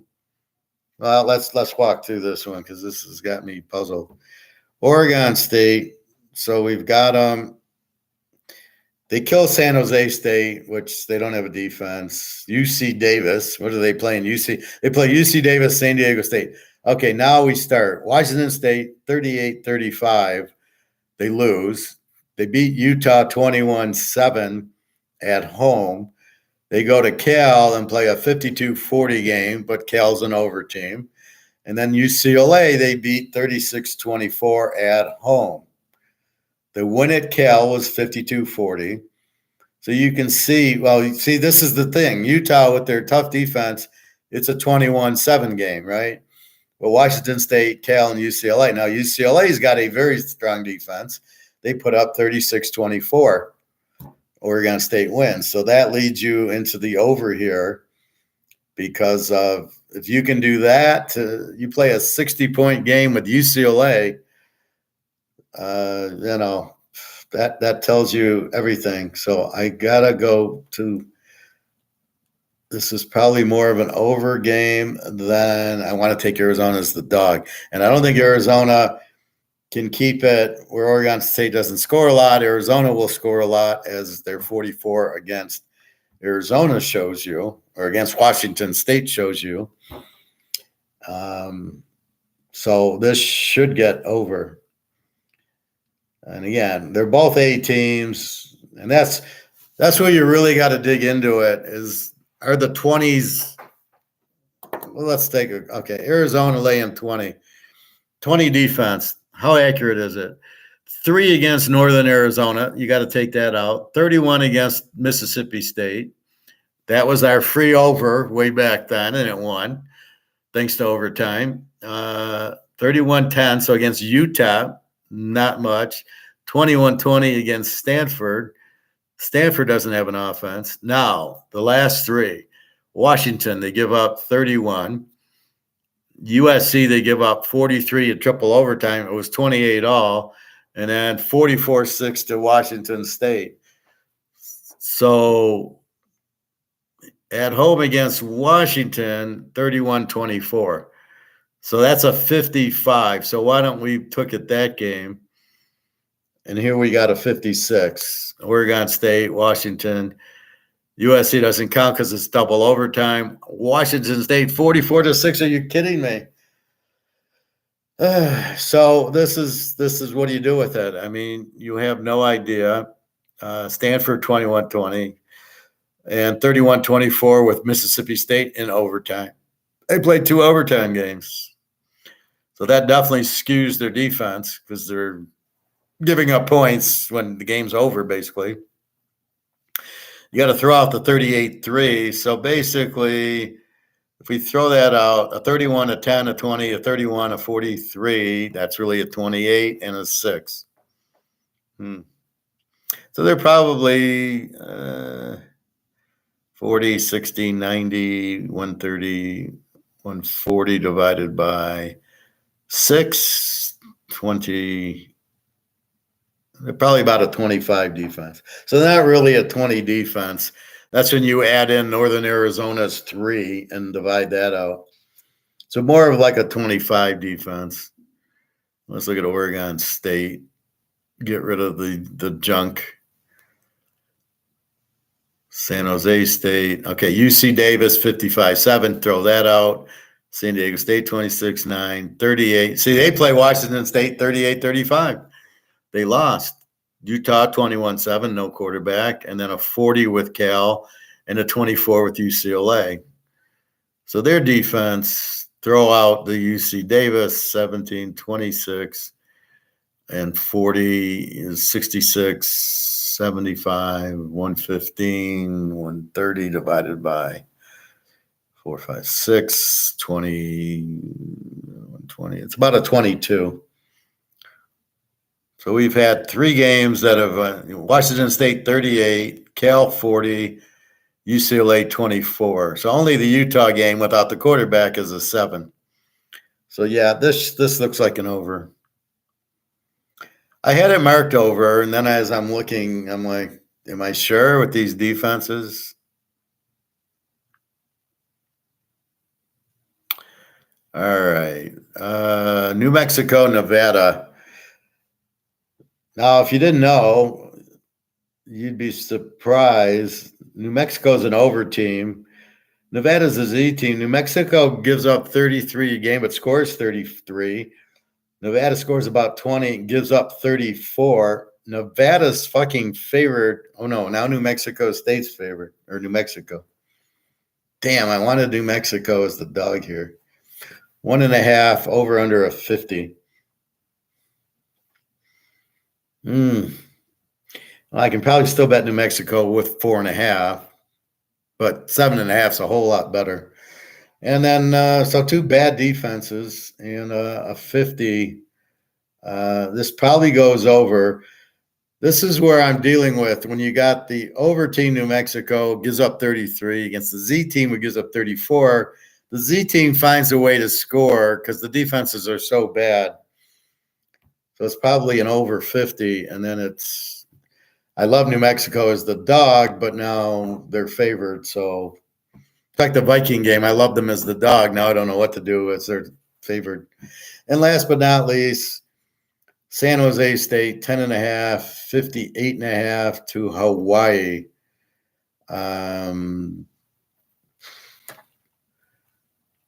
Now, here's where the line is everything. This is a 59, what should be a 68.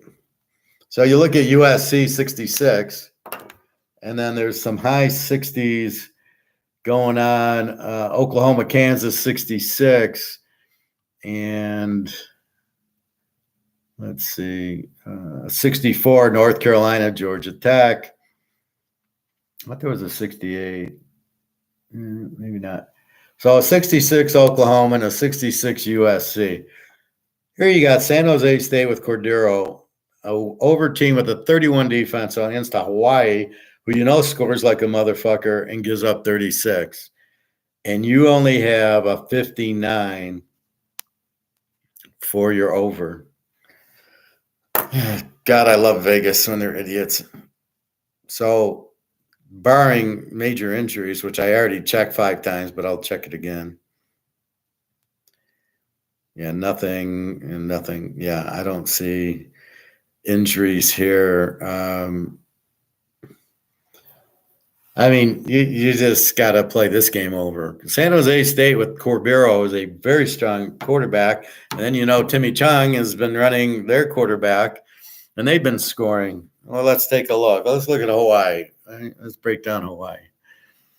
So Hawaii plays New Mexico, loses 42-21, a 63. Plays San Diego State with a good defense, 41-34. Plays Vegas, 44-20. Plays New Mexico State to a 2017. Oregon, 55-10. Albany, Stanford, 37-24. And Vanderbilt, 35-28. They go over every fucking week. I think they're over every week. 58. No, they're not. They just show, they show what the over was. So if we look at it, New Mexico, they play them to a 63. Here we just need 53, and San Jose State's a better over than New Mexico. But if we just look at Hawaii, they scored 21. They scored 34 on San Diego State. They put up 20 on Vegas in a 60-point game. The only game that's surprising is New Mexico State 20-17. Oregon, we did have the over there. That was a 65. We got it late. We got it at the end. Hawaii put up the touchdown. So that's what Oregon bothers me, is that they held Hawaii to 10. They held Colorado to 6. In these over type games, they have that defense. That's what I was afraid of with Washington, and it still went to the 60s. But we were good with the 9. But had the coach kick fucking field goals, Oregon they didn't go for it twice from the 5-yard line. He had field goal, and they win the game. So I don't know what he was doing. And then he doesn't punt the ball. Real screwball coach. So really just the New Mexico State game, but they've scored 20 against everybody but Oregon. But San Jose State's got a 31 defense. So compare it to New Mexico, compare it to Vegas, 64 and a 63. Only the New Mexico State game is kind of weird. Even the Stanford game's a 61, and the Vanderbilt game's a 63. So I think that this is definitely an over 53. The way they've been playing, yeah. And then we can look at San Jose State.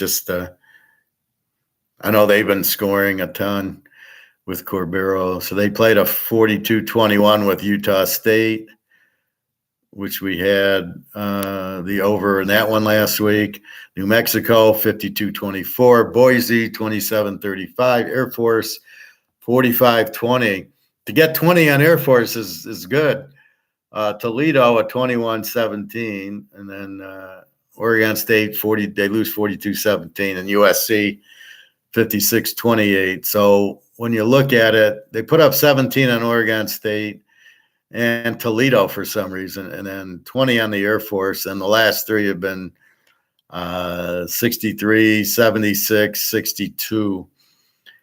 Boise, New Mexico State, Utah State. So when you look at it, the last 3 games, forget Air Force because they're a really strong defense, and we're not looking at a strong defense here. So this is going way over. So that, boys and girls, that's your lines. We're going to talk about some key games. Oklahoma, Kansas, scratching my head. A-team Oklahoma didn't show up last week against, I think it was Cincinnati or UCF, winning 31-29. Who was it?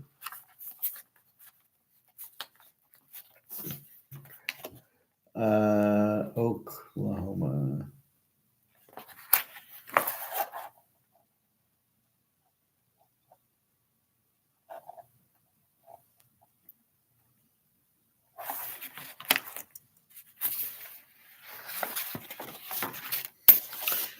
No wonder I'm not looking at the right week. Here it is. I put it there so I could easily get to it, and then I'd pass it.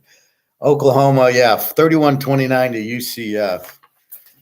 Now, they were flat after the Texas one, no problem. Texas was flat, too,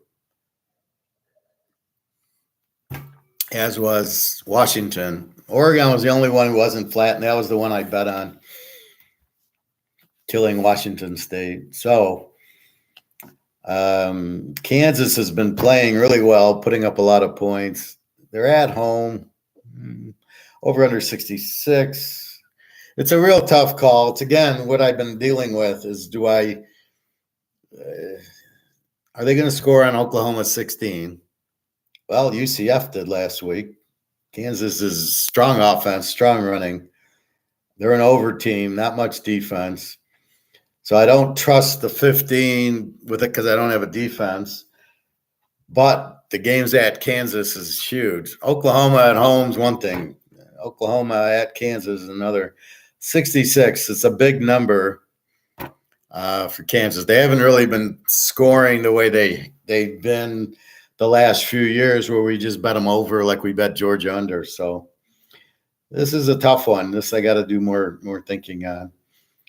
Indiana, Penn State, as I said, 31-45. The numbers: Penn State beat Iowa 31-0 off the loss to Ohio State, so they have to win, and they got Michigan coming up. So Penn State is in a must-win because they got the loss, but with one loss, they're okay. They're not going to lose this game. It's just, do they pile it on? Indiana's a Z team, gives up 30. So I think Penn State scores a lot. I don't know if 31's too much. See, if this is a 17, it's a lock. At 31, I don't even know if you can bet it. Well, Greg or John, I gave it to you yesterday. Take the Philadelphia Madoffs. Take Philly -1 as the pro pick. I got 3 locks going in the pros, and I got 4 or 5 locks going in college. I keep finding them. They keep coming up. Here's another lock for you, Professor. Here's another lock. I'm stumbling on locks all over the place. These lines are. I'm focused in on the lines now, what they should be. I have enough ammo for this year, as I just said, San Jose State, Hawaii, right? I now know what I'm expecting, right? And then they give me a 59 on what should be a 66. So I'm stumbling into these picks, these locks, these strong plays, right and left. The free play here is USC 60. Cal is, in the beginning of the year, you couldn't bet this over. After seeing Cal, I just showed you they played Oregon State to a 90. So I'm not worried about Cal scoring. We know USC is going to score. So, I mean, that's your free play there, 66-60. Play it with the Eagles, 7-1, because they're going to cheat and play rugby instead of football. There's no way Washington lost to the fucking Giants 14-7. Really? How the fuck can you lose? Can you only score 7 on the Giants? Oh my God. So that's enough said. So there's your free picks. A lot of locks going, a lot of strong games that I am really okay, yeah, this is good. Like I said, I'm finding them all over the place. You're welcome, Greg. Where's Bobby Bow today? Let's see.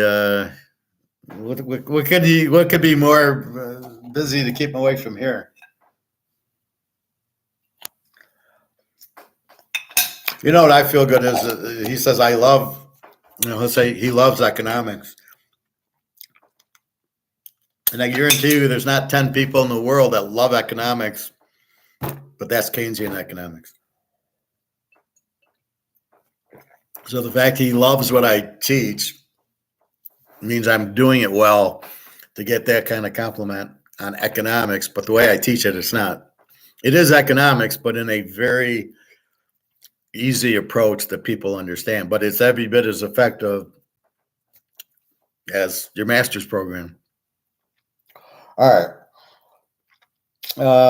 A&M, South Carolina, interesting game here. A&M 16-52, I think that is. Or it could be a 54. One or the other.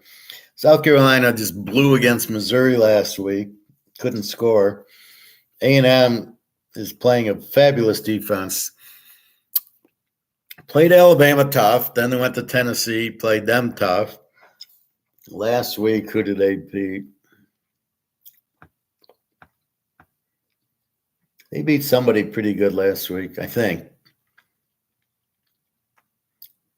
Maybe they were off last week.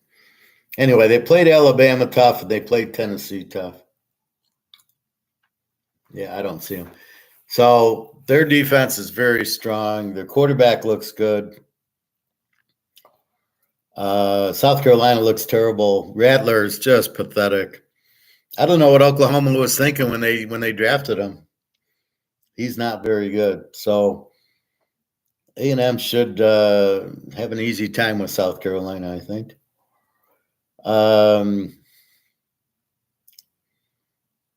UCF, West Virginia. Interesting game. 2 over teams. Over under a 58. Check for injuries there. let's see. Virginia, Miami. Van Dyke did not play last week, but he's listed as playing this week. So I don't know what happened. Some sort of injury, didn't play. And it seemed like a game time decision because I don't remember reading him injured. And I watched the highlights of the game, and it wasn't Van Dyke out there, and they ran it down Clemson's throat. They were just running up the middle, and they'd go for 50 yards. I never seen Clemson give up yardage like that. So Clemson's on the way out. And as I'm saying that, they're 10-point favorites over NC State. But so Miami gets Van Dyke back. Virginia upsets North Carolina. So the W team gets a win with the 31 defense. What was that score?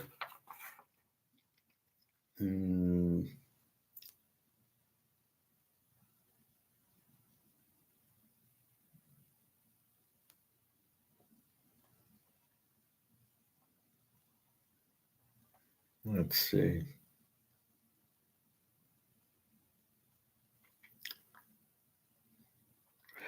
Where is it?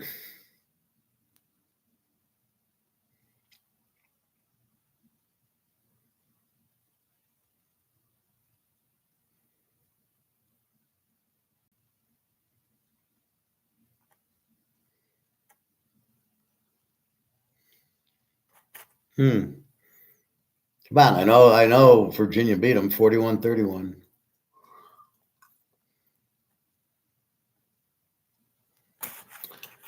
What am I looking for? All right. Anyway, you got Van Dyke back, it appears. They're laying 18-47. They've got a strong defense and a strong running game and a terrible coach and a terrible offensive and defensive coordinators. So I think Miami gets them, but Virginia's playing pretty well if they beat North Carolina. Minnesota 7 over Michigan State in a 40. Michigan State W team gives up 28. Minnesota gives up 24. Of course, Michigan knew all the signals from Michigan State as they are. Apparently, some teams too stupid to use alternate signals.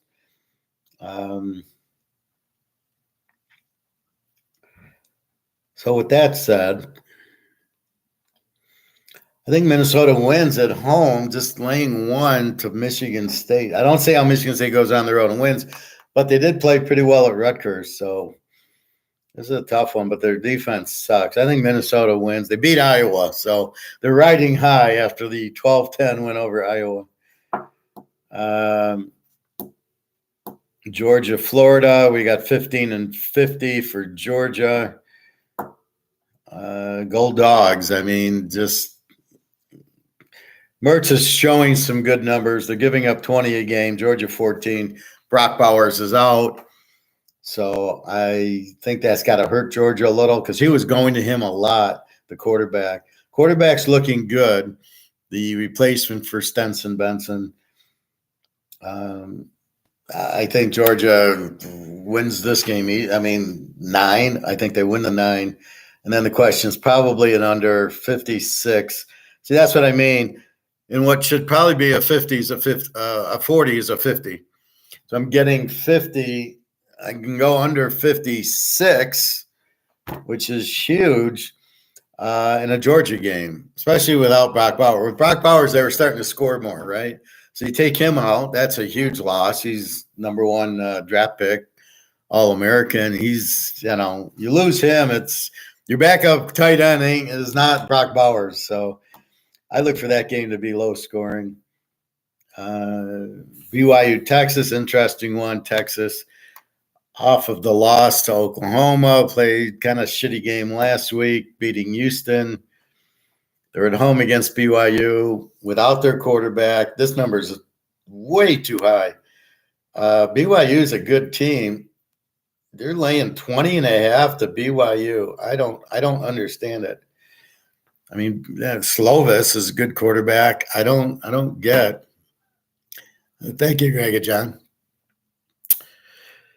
Who is your pick, Major? I don't know. Whoever has the best pitching and the best ERA is my pick. It's always pitching, just like football's defense. Baseball is pitching. So whoever's pitching today, I don't know their rotations. I not pay that much attention to it. Scherzer, I know, is hurt. He pitched game 7 of 40 pitches. I did watch that, but I would just look at pitcher A and B. I think Texas wins. They're just such a good fucking lineup. I think the World Series was Texas and Houston. That's what I think. Texas won it. Now they get Arizona. I think Texas wins it. I don't know what the line is. Just fundamentally, the way they hit the ball and their pitching was pretty good. I think Texas wins. That'd be my. I can smell that one, right? See, that's what people don't get when I say I feel it or I can see it. I can see Texas winning, right? Just like some of these games this week, I can see USC Cal being an 80-point game. I can see that because they're going to score 48 and Cal's right there in the 40s. It's going to be an 80-some point game. I can see it. As soon as I saw it, I put it out. It's the free pick. I mean, as soon as I read it, it's the free pick at 60. Cal is a strong over team. They switch quarterbacks. They're lighting up these teams. So you've got to understand they're playing 80-point games, but nobody figures it out. They just see USC. I don't even think USC wins this game. They're laying 10 points to Cal. I don't think they'll win it. I think Cal is going to light them up, just like Colorado did. I mean, USC, I don't know what the coach thinks that we can have a good offense and win. Not in the Pac-10, not in the Big Ten. You think they play Michigan and Ohio State and Penn State? They have a chance? There's no fucking way. All right, he'll light it up, but look what he did in the Big 12. Yeah, Oklahoma won, and then he'd get into a playoff game with a good defense. It was all over. All right, Oregon, Utah, we've talked about it. 6.5, 48. I honestly think this is I think I like Utah in 12.5 because it's at Utah. Am I going to bet it? I don't know. Maybe. They did lose 21-7 at Oregon State. At home, they're a whole different animal. And Oregon on the road is a whole different animal. Oregon is not coming in here and blowing them out. At Utah, maybe. But not at Utah. Utah with the strong fucking defense. They're a 15 defense.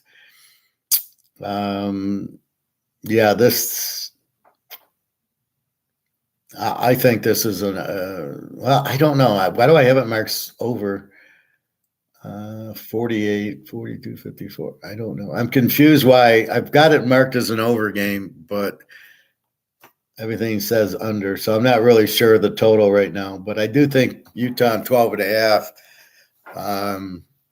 They're gonna be tough to beat. They just beat SC.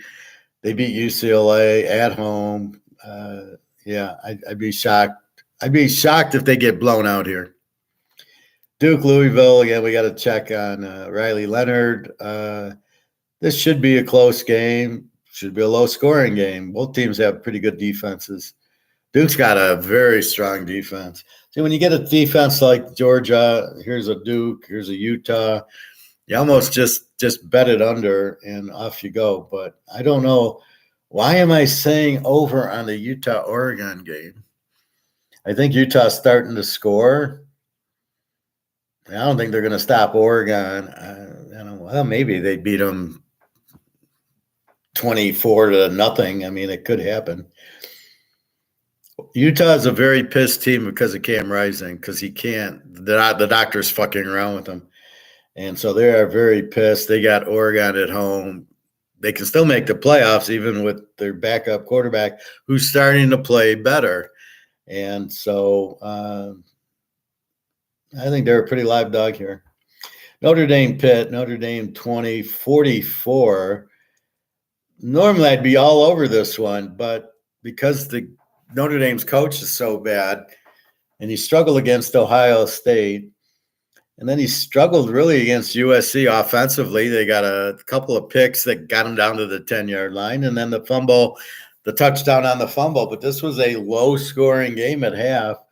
A lot of field goals. I don't think Notre Dame's offensive coordinator is I don't think he's a college coordinator. So it's hard to take Notre Dame here. They beat Louisville, so that's more than Notre Dame did. So Notre Dame's having trouble. They don't know how to use Hartman. Hartman should give him the Wake Forest offense and get out of his way. Like Van Dyke last year, get out of the fucker's way. Just let him use the same offense. No, they changed the offense. You got fucking Van Dyke. You don't change the offense. You got Hartman. Pull in the. I'll give Oklahoma credit for that. They bring in Gabriel, and they stayed with the UCF offense. So he stayed with the offense he was using at UCF, and it was really good. And I don't know why Notre Dame's fucking around and not using Hartman's Wake Forest, where he averaged 45 points a game and threw for 40 touchdowns, and you're fucking with Hartman. I can't believe what I'm watching. So I can't get on Notre Dame. 40. How is this a 44? How does this not go over 44? I mean, wow. I don't know. USC Cal, that's our over, 66 down to 60. Tulane Rice, nice game. Tulane 10, 54. My bet it's probably an over. It's probably too low. Rice is a very over team. They score a lot. They give up a lot. Tulane, with their starter back in at quarterback, they're going to light them up. They'll put up a big number. This 54, all they got to do is 48. See, again, Vegas looks at this. They just play the stats, and they look at the totals, but they don't take out the games that the Tulane quarterback didn't play. So they got all the second team where they don't score a lot stats in there. Well, you don't have them in there anymore. You got Bryn back, so you got to look at those. 54 is a joke. 48, oh my God. Washington, Stanford, Washington 26 and 60.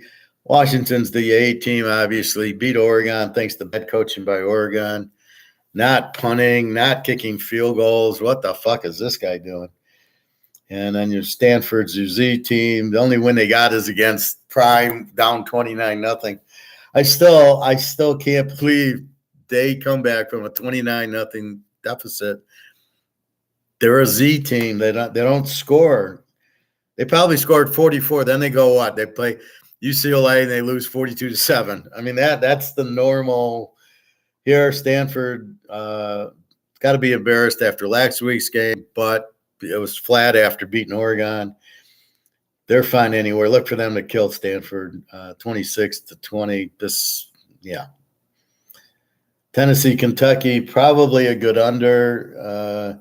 Maybe you can take Kentucky 9.5. I don't mind their quarterback.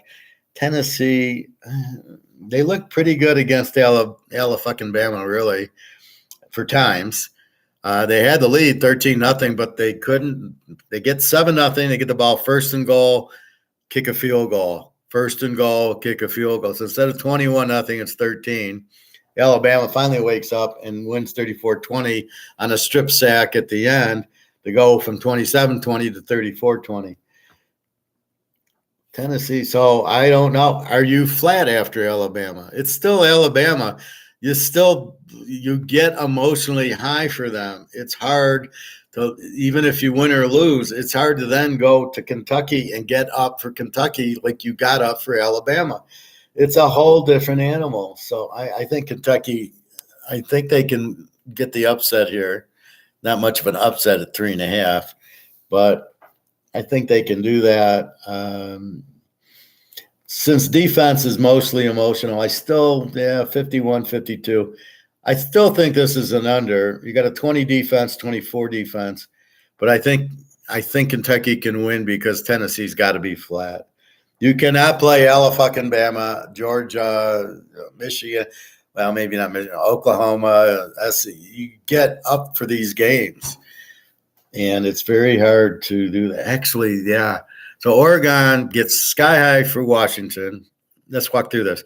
Sky high for Washington, loses because the coach has his head up his ass, not kicking 2 field goals and not punting at the end. Then they go ahead last week and they beat Washington State 38-24. So they were emotionally up after the loss.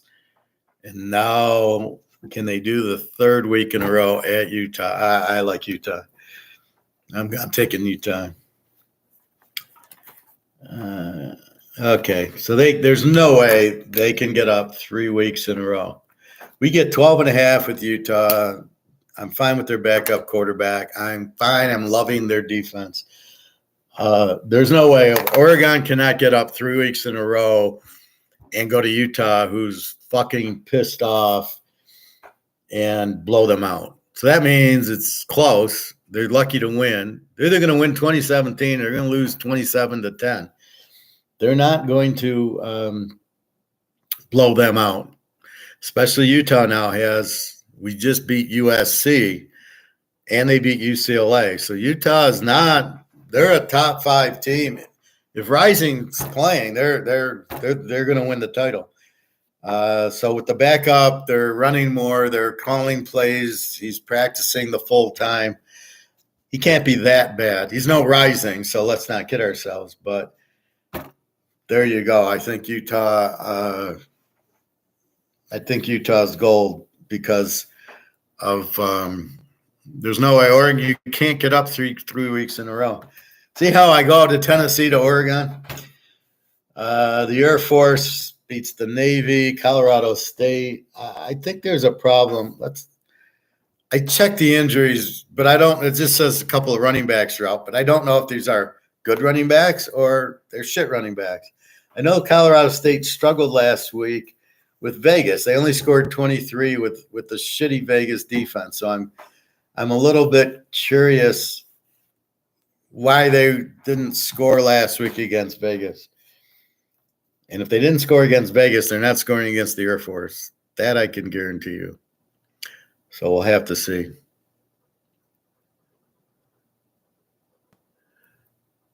Hey, TK, you doing good? I put gold in a safe box. Where did you put the safe box, please? People stole my baseball cards before. So you bought a safe or are you at a safety deposit box at a bank? Now, the reason I ask you is you do not want to be at a bank because when they close the bank, you cannot get in and get your stuff. They just close it. So you want to keep a safety deposit box. You don't want one, maybe at a casino, but you want a safe at home and or put it in a U-Haul little storage bin. Put the safe in the bin and the key somewhere where nobody can fuck with you. I'm sorry you got your card stolen. That really sucks. My brother stole my early cards, and I haven't talked to him since. I had them in a shoebox, right? 1968, 69s, early 70s, when I was a kid. I had a whole shoebox full. Although I ruined them because I put rubber band around them. So the outside ones are ruined. The inside ones were probably still good, but they didn't have the hard plastics that they have now. They didn't like this. You see how I got this card in the hard plastic? That's how you want to put the card in. So you slide it in. This is the good cards you want in these. And you can buy them. There's a place that sells them. If you go to Google baseball or card holders, they're plastic. I think they're Pro Mold, PROMOLD, and you can get like 100 of them for $30 or $40, but they're well worth it if they keep a $20,000 card safe, like my Brady's and my Montanas, then that it's well worth it. So let me know. You don't want your gold. It should be in a safe. So maybe you're just saying safe box, but not in a safety deposit box at a bank or at any place that can close down and you can't get access to. We don't want to rely on anybody. We want to rely on ourselves and our little team here. That's it. We don't want to rely on this idiot that Mark McGuire had on today. We don't want to rely on Mark McGuire. We just want some information that he gives us every other week. Basically, we know everything. We know everything that we need to know at this point. So what we don't need is any valuable at a bank or a security box.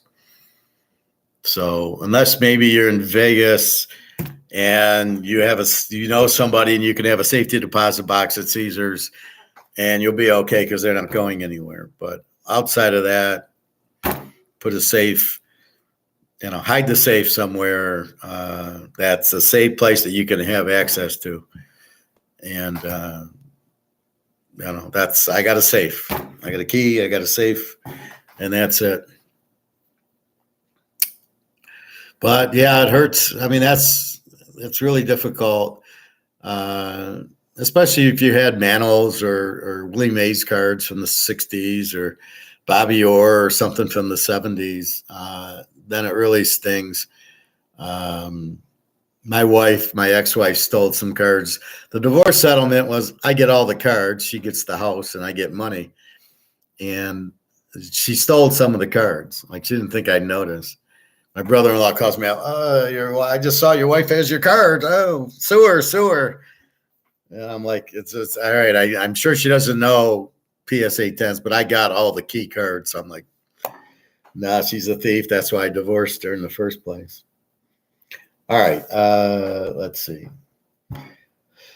So Ohio State, Wisconsin, I think will be low scoring. It's a 45.5. You got a 10 and an 18 defense, but the difference is, so let's go back. Let's go Washington, Oregon. Strong offenses, 40-point offenses with strong defenses. They were able to score. In this game, you don't really have strong offenses. Ohio State does not. They might average 30-some a game, but that's because they beat Youngstown State, and they beat that other team. Western Kentucky. They put up a 60 on them. In the Big Ten, Notre Dame, 17 points. Penn State, 20 points. So they're not about to light it up against good defenses. They've shown they don't, where Oregon does. So I think this 45-51, yeah, probably an under. Colorado, UCLA. So the more we think about it, it's a tough one because I think UCLA, we need 54. I think this goes over. I think you have the same odds of it going over as you do taking UCLA -9, under 10. But you can get the late Colorado. Is Colorado going to score for you? And again, just against Oregon, they didn't. They haven't played Utah yet. We know they won't. And they did score on SC, who, anybody can score on SC. So this is a tough game. I mean, this is not a game you get excited about. 9's tough, 54. Again, you got that UCLA defense is very strong. I think we looked at the Washington State game. I think that was the clincher. So you need a 54. Colorado, I think we know they can score, but we know they can't stop anything. So UCLA is going to go up and down. UCLA is going to put up a big number here. So I think you're good either way. Let's see. Washington State, Arizona State, tough one. Washington State's favorite. Now, they did put up some points on Oregon last week, 38-24. We were laying 12 off the loss. Made sense. Oregon won by 14, 38-24. Late touchdown by Washington State. So maybe they score here. I'm not sure. And Oregon State, Arizona. Oregon State 3.5. I think the wrong team's favored for 1. I think Arizona 9's a good one. and then both have the 20 defense, and then over under 56. I think Oregon State's probably more of an over team, and Arizona's been lighting it up. So I think this can go dog or over. And then we talk San Jose State. Hawaii being a 59 is a pretty low total for both over teams. A 36 defense and a 31 defense, and you got good quarterbacks.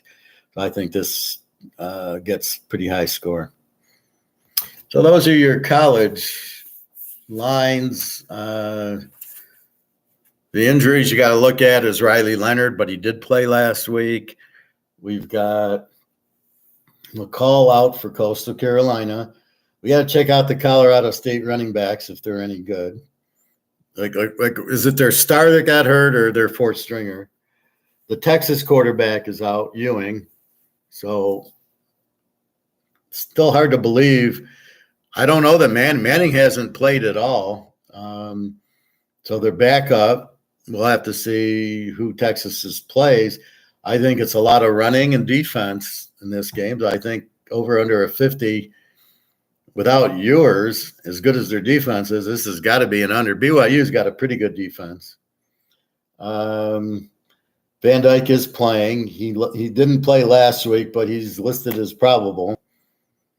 The Miami of Ohio quarterback is out. Gabbert, he is out. He's had surgery or whatever, so it's not questionable. He's out against Ohio. Western Michigan's quarterback's questionable. Bouquet.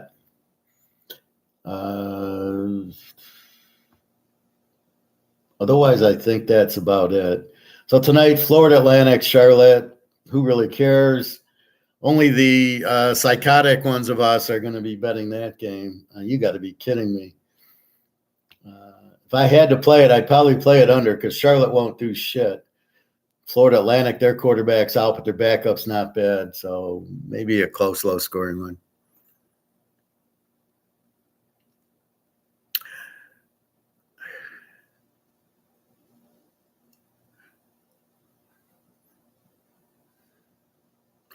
So, with that said, keep your eye on that. And then the pros, we got a whole bucket list.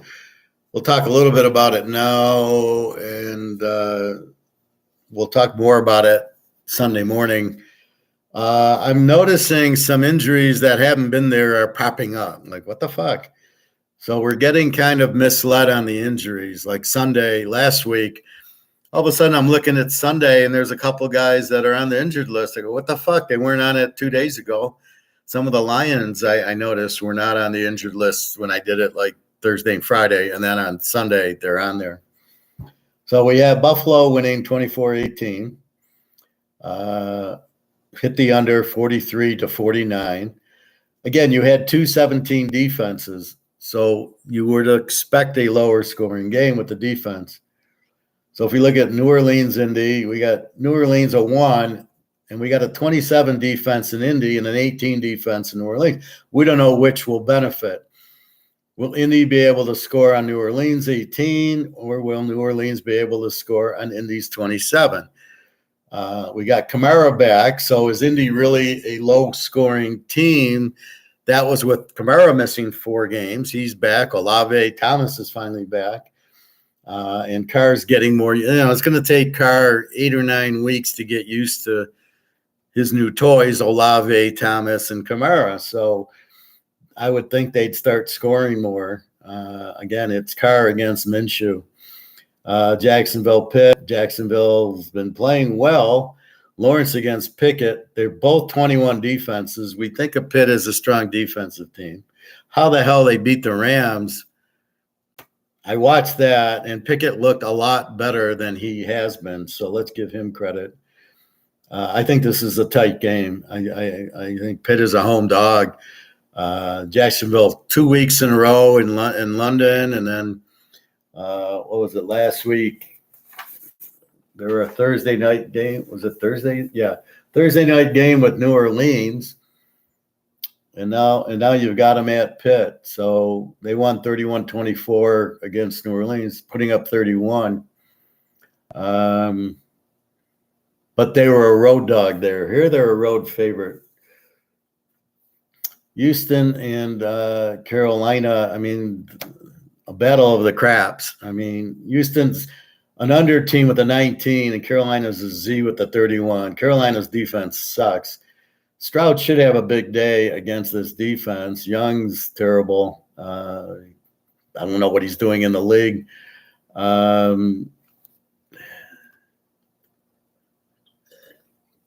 The problem is I cannot bet Stroud as a road favorite.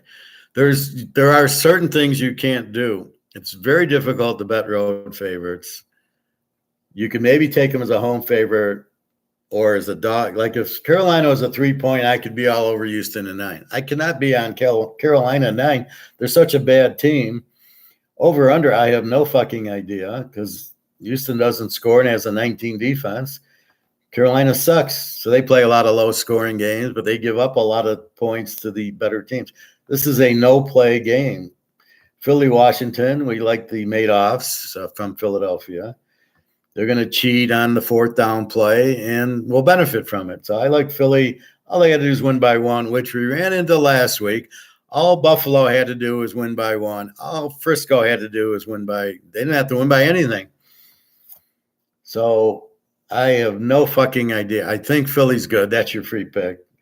I'd be shocked if Philly lost this game. Put it that way. Washington lost to the Giants 14-7. Are you kidding me? So Philly should win. I have Philly as a 10-point favorite, so I don't know why it's 7. But I think Philly, and they're going to get all the fourth downs, so that's good. The Rams in Dallas, Dallas 6.5. Rams are kind of an under team, but they got Cooper Kupp back, so I don't know if they're an under team going forward or an E team. Again, they lost to Pitt because Stafford threw a pick 6. Well, a pick almost 6 to T.J. Watt last week. So we can see Pitt's defense is pretty good. And L.A. lost the game. They were a 20 defense. Dallas is a 17. We know Stafford's got problems when they put pressure on, and Micah Parsons is coming. We also know that Prescott's got problems, and Aaron Donald's coming. So I don't know. I think this is probably a lower scoring game. 46 seems high in this game. New England, Miami. You just play Miami over. Tag against Jones. 9.5. I don't like. New England played well. They're a 25 defense. Miami's a 20. Miami is USC. Strong offense and not a lick of defense. New England, I would have bet Miami minus 3.5, but after what New England did to fucking Buffalo last week, I got to think New England can score. I think anybody can score in Miami, so I think you go, you need 40 points, really? All right, the Jets, my Jets, Jets are like in a teaser. They're undefeated this year. Really playing at home against the Giants. The 20 defense is misleading because they've had a tough schedule. Kansas City, Dallas, Buffalo, and the Giants are 25 defense. They did play Buffalo to a 15-7 game or something strange like that. I think the Jets at home under 37. We don't know if it's Taylor or Jones for the Giants against Zach Wilson. I think it's an under, but I think 37 is a little bit low. And then the Jets minus 3, you get 3. I just don't see the Giants stopping the Jets. The Jets, the 20 defense, the Giants 25. I love the Jets coach. I just think Saleh is just going to, run it with Presall and a little bit of passing and play that tough fucking defense, kick a bunch of field goals. And I think for that reason, the +3 is good because they're going to get an odd number, right? So the Giants will go for 2, or if they even score, I could easily see the Jets winning 20-0, and it'd be like, yeah, that's what I thought. But I don't think the Giants do anything against my Jets.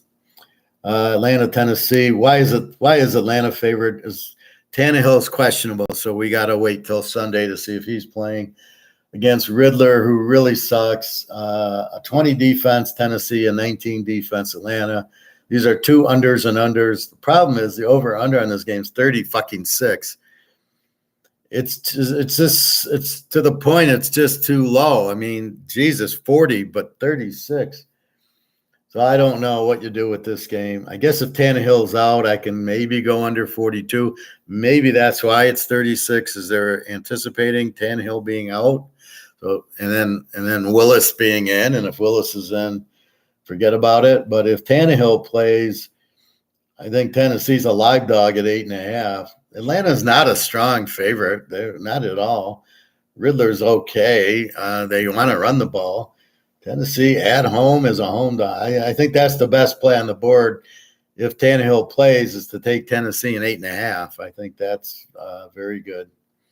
Minnesota, Green Bay. I love this when Green Bay was favored for the simple fact that how can Jordan Love be favored over anybody? There's nobody he can beat except maybe the Giants and the Bears. But even now, I like the stock boy that the Bears have, and the Giants, with Tyrod Taylor they beat Washington. So maybe he can beat Washington. But Love's terrible. They're both under teams, although Minnesota's looking like they're scoring more. And they don't have Jefferson. They're a 23 defense. Green Bay's a 22 defense. Aaron Jones has been out for 7 weeks. I did see him run the ball and gain 5 yards running outside, and then you didn't see him the rest of the game. So he is playing, but he's got the hamstring problem. Until he's back, the Packers have no offense. So the question becomes, do I take Minnesota in 4.5, or do I go under the 41.5 to 47.5? Do I go over 35.5? Shocking they played the Niners, but the Niners were without Deebo Samuel, and McCaffrey played okay. Purdy obviously was playing with a concussion. So that makes this, I think, really the only way to play this is mini and 4.5. If they beat the Niners, and this is the problem. They beat the Niners and they'll lose at Green Bay. Like, really? Green Bay is a terrible team. This spread should be, I got Minnesota -3. And that's probably, because of Cousins being as bad as he is. But I don't know. Minnesota's always a very bad team. Cleveland, Seattle 3.5, 37.5. PJ Walker against Smith. We're waiting on the receivers for Seattle. They're all questionable. Moncrief and Lockett and Walker, the running back, they're all questionable. They'll all probably play. Coach Pete will get them out there. And pretty good defense. Cleveland with Walker. Chubb's out. Watson's out as a help. They're better without him. Good defense. Probably an under, but it's 37. What the fuck was that last week? They played a 39-38 with Indy. Cleveland, it takes a month to score 39 points. So I don't really know. I think this is a close game. So if I got my receivers on Seattle, I honestly think I go over 31 because they'll score on Cleveland. However, I don't see going under 43. I think this is an over game based on what they do with Indy. So I think Seattle can find ways. Where I would have thought the score last week would have been 14 to 3 for Cleveland. I don't know where they got all those points. It's amazing. So I don't know. But if I got my receivers, it's sort of like we're playing chess. I got my bishops and my rooks, so I think I'll play. So we got to wait for the injuries, but I don't have a feel. KC, Denver, KC 7.5. They're the A team, 15 defense. They're an A team with a 15 defense. Kansas fucking City with Mahomes. Unbelievable. Denver's a W team, but they're probably getting better.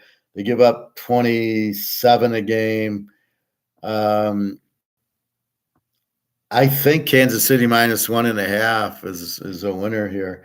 Even if Denver plays them close, which I think they will. Sean Payton and Russell Wilson are getting the offense better. They're getting better plays, better consistency. So Denver's not the worst team in the league anymore. I think they've got their defense getting better. They played Denver or Green Bay very well, but it's Love, not Mahomes. I just can't see Mahomes losing to Denver laying 1 against this defense. I really can't. Miami lit it up. This is not a game Mahomes loses. And you only laying 1.5. How many times you get Mahomes laying 1.5?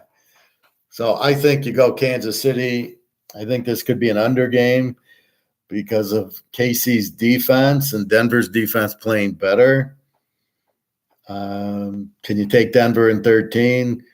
I don't know. I took San Diego in 12 last week, and I'm like, so I think KC beats San Diego. They'll beat Denver, and that's just the way I kind of view that. Cincinnati and the Niners. Joe Burrow is back, looks really good. Frisco, Purdy has got to be out because the concussion protocol. They're not letting anybody back in, especially it happened Monday night. So you got Samuel out, you got Purdy out, McCaffrey's banged up but played last week, although he had a critical fumble. I think the Niners win with the defense, but I think it's an under. Without Purdy, it's an under. It's 44. And then I like Cincinnati without Purdy and Deebo Samuel and Joe Burrow playing well, and fucking Frisco lost to Minnesota. Most of that was the turnovers. There are 2 interceptions and a fumble. Cincinnati's very strong defense. They're a 21 defense. Frisco's a 15. A lot of good teams with 15 defenses. Kansas City, San Francisco, Baltimore. I thought there was a couple more. Maybe not.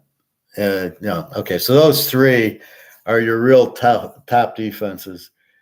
So I'm actually betting the defense. I'm betting KC because of their defense. Here, I think it's an under, and or it's a Frisco with 10.5 because Purdy's out.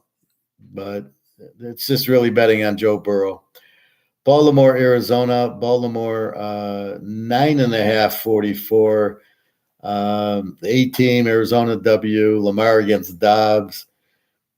Now everybody's fucked because everybody thinks they're playing Detroit at home again. They're laying 9.5. There's no way you can bet this. You can't lay 3.5 in the NFL with a team run by Lamar on the road. Okay, it's not going to happen. So you either take Arizona in 15.5 or over under, or probably an under 50. I was toying with Baltimore minus 2.5, but now that it's 9.5, forget it. There's no way I would touch it. They are not at home against Detroit, but everybody sees this is the problem. Everybody sees that, oh, look what they did to Detroit. So they're going to do that to every team, no matter if they're the favorite or the dog or where the game's at. They're going to kill every team, and it's such bullshit. This is what gets people in trouble. They look at the over. They look at what happened, and that's what's going to happen. It's like Minnesota. Oh, they beat the Niners, so let's bet them against Green Bay. Well, they're not playing. That was at home against the Niners. This is at Green Bay. That was at home against the Lions, probably the worst defensive team in the league, and now they're going at Arizona, who's not a good defensive team. They're 26. What's Detroit? Detroit's a 22. So not much difference in defenses, but it's at Arizona. Dobbs sucks. We all know that. And Lamar sucks, which we all know. 44, strong defense. Maybe you go under 50. They should hold them, but I don't know. They're not going to just touchdown against Arizona. It ain't going to happen. So I think it's under is the only way you can play it. Unless you figure over 38 is better than under 50, which at this point, Arizona's 26 defense, and then Baltimore's 14. So I don't know. Chicago against San Diego. This has got me perplexed. You got a W team in Chicago, gives up 26. San Diego, very strong offense, gives up 26.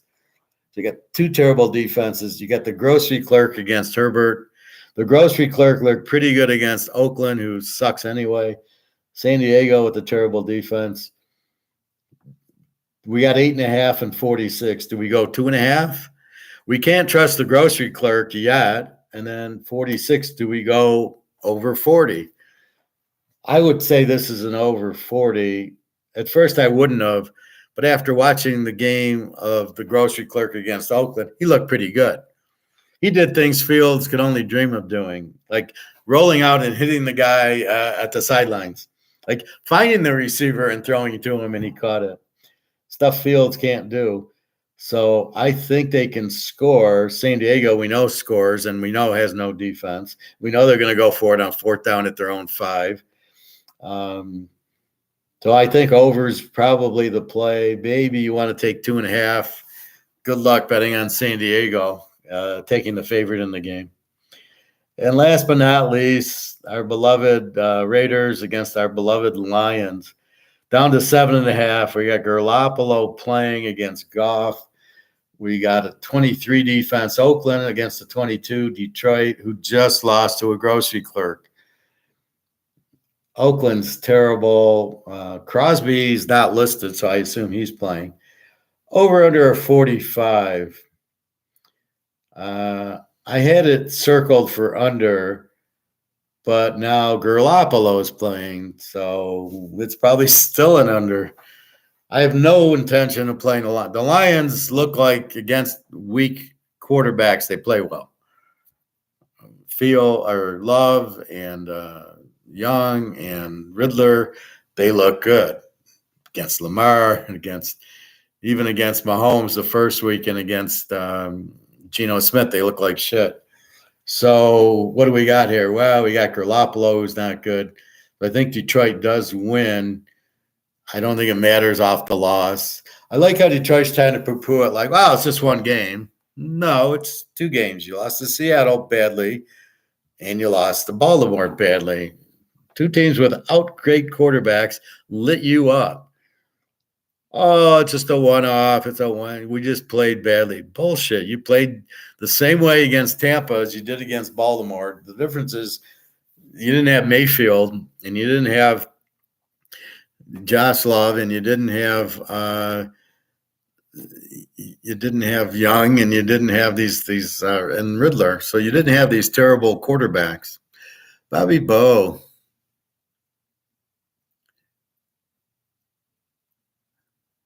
Bobby Bo, the legend, you should be in the Hall of Fame. Well, why should he be in it? Barry's not in it. Barry should be. Pete Rose should be in it first. Then we'll invite Bobby. And where have you been, Bobby Bo? What the fuck?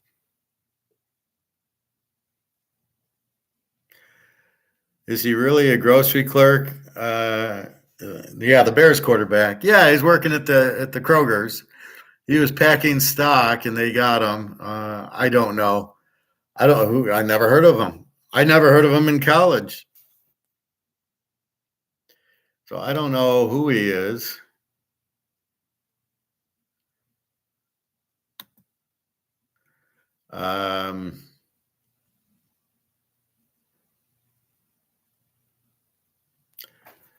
Bobby been cruising in his convertible. What are you running for mayor, Bobby? You're going to be senator? Are you going to go on the gold standard in Florida?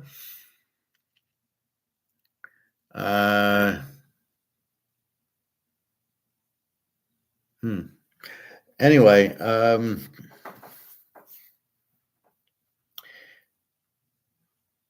so Greg, you didn't answer my question. So the question is, are you putting your gold in a safe, or are you putting it in a safety deposit box? That's very critical. You do not want it in a bank, in a safety deposit box. When they close, you won't be able to get it. Bobby, you got to go back to the beginning. I just lit up Mark McGuire today. He had some idiot guest on And I tore him a new ass. The guy was just ridiculous. Doesn't know what he's talking about. Buy this stock, short that stock. He's talking about shorting stock. I'm like, why are we talking? And then he's talking paper gold instead of physical. I'm like, what the fuck is going on here? What are you doing with that? I can be governor of Florida and get rid of DeSantis, and the professor can be president and get rid of Biden. Yeah, I'd be talking to Putin. We'd be buying Russian gold.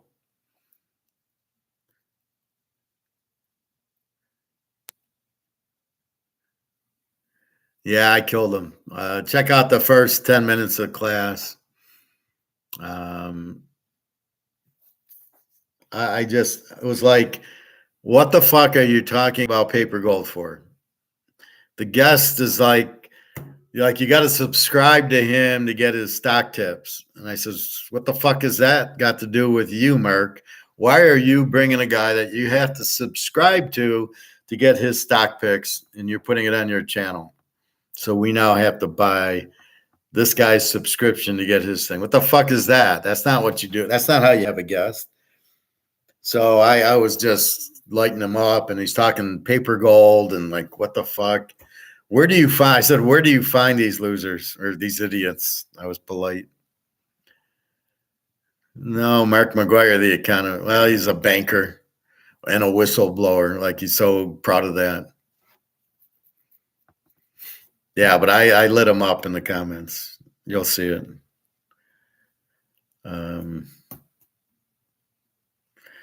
No, Mark McGuire. It's Alistair. It's Andrew McGuire. It's this guy, Andrew McGuire. And he's got this idiot Dave Cran. Where does he find these guys?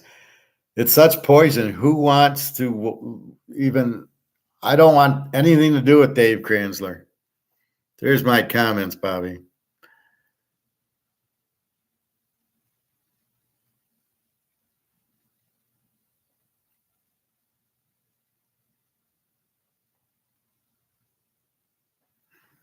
Here's my comments.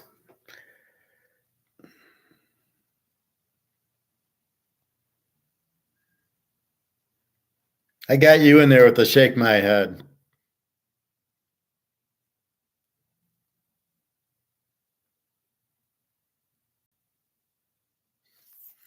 So the first one is Z's very boring. Where do you find these idiot guests except Alistair? What was the point of this show? Russia will control physical gold. Why aren't we talking about that? Why do you talk about paper gold? Shake my head, Bobby. What a waste of time. Thank you. Then I said, wow, this idiot is talking paper gold. What the fuck? Then my last one, this guy is clueless. Price inflation, there's no such thing.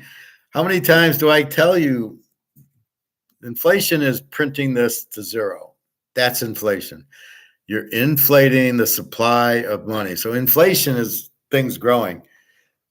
The reaction is prices go up because it takes more money to buy it. This guy's talking about price inflation. He's talking about gold mines or something. There's no such thing. Stocks will collapse. He's shorting them, so he's saying to short these stocks. What would you short them for?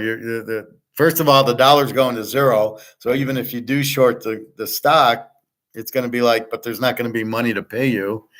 And just why are you just buying gold? Why are you making it harder than it should be? Why are we talking stocks? It's fixed, Madoff, and about to collapse. Just buy physical gold. Why the hell is this guy on and you're saying to use him? Shame on you for trying to use us for this guy. He's have to pay me to subscribe to him. What a joke, the professor. So I kind of did a few Bobby mistypes, but I was in the car. And that's it. I mean, this guy is fucking clueless.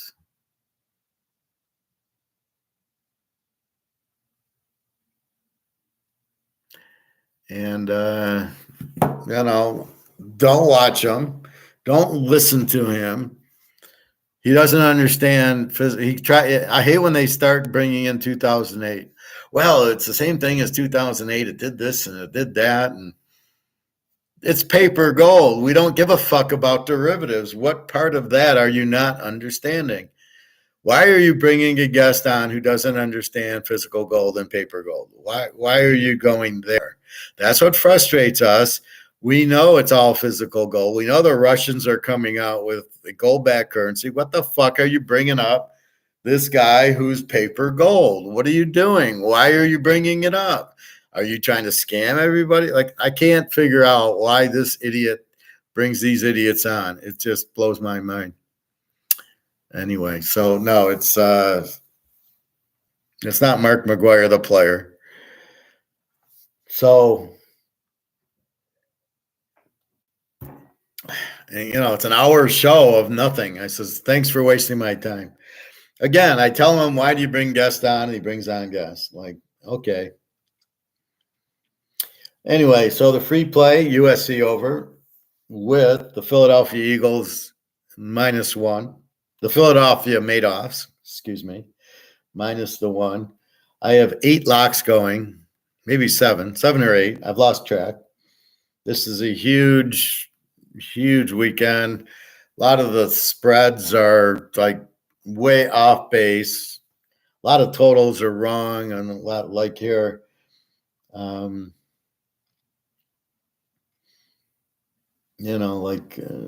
don't know. But a lot of bad totals. And in college, there's so many locks, it's ridiculous. I mean, it's a lot of totals. And then I've got to figure out the Utah game. And I think I've taken Utah there. And then, I don't know, Duke, Riley Leonard, we got to see. But anyway, so check your injuries. But those are all the games. www.teaserking.com. 8 locks. This is my biggest week of the year so far as finding pocket aces so many times in my picks. Pocket aces are when I just love the games, and you can see by how many locks. And I do not lock to lock. I do not lock to sell. I only lock when I see a game and I go, wow, that spread's fucked. And that's what we have. So, with that said, what else? So the Bobby of Boas finally made it. A little late. What was I? I was thinking of something to talk about.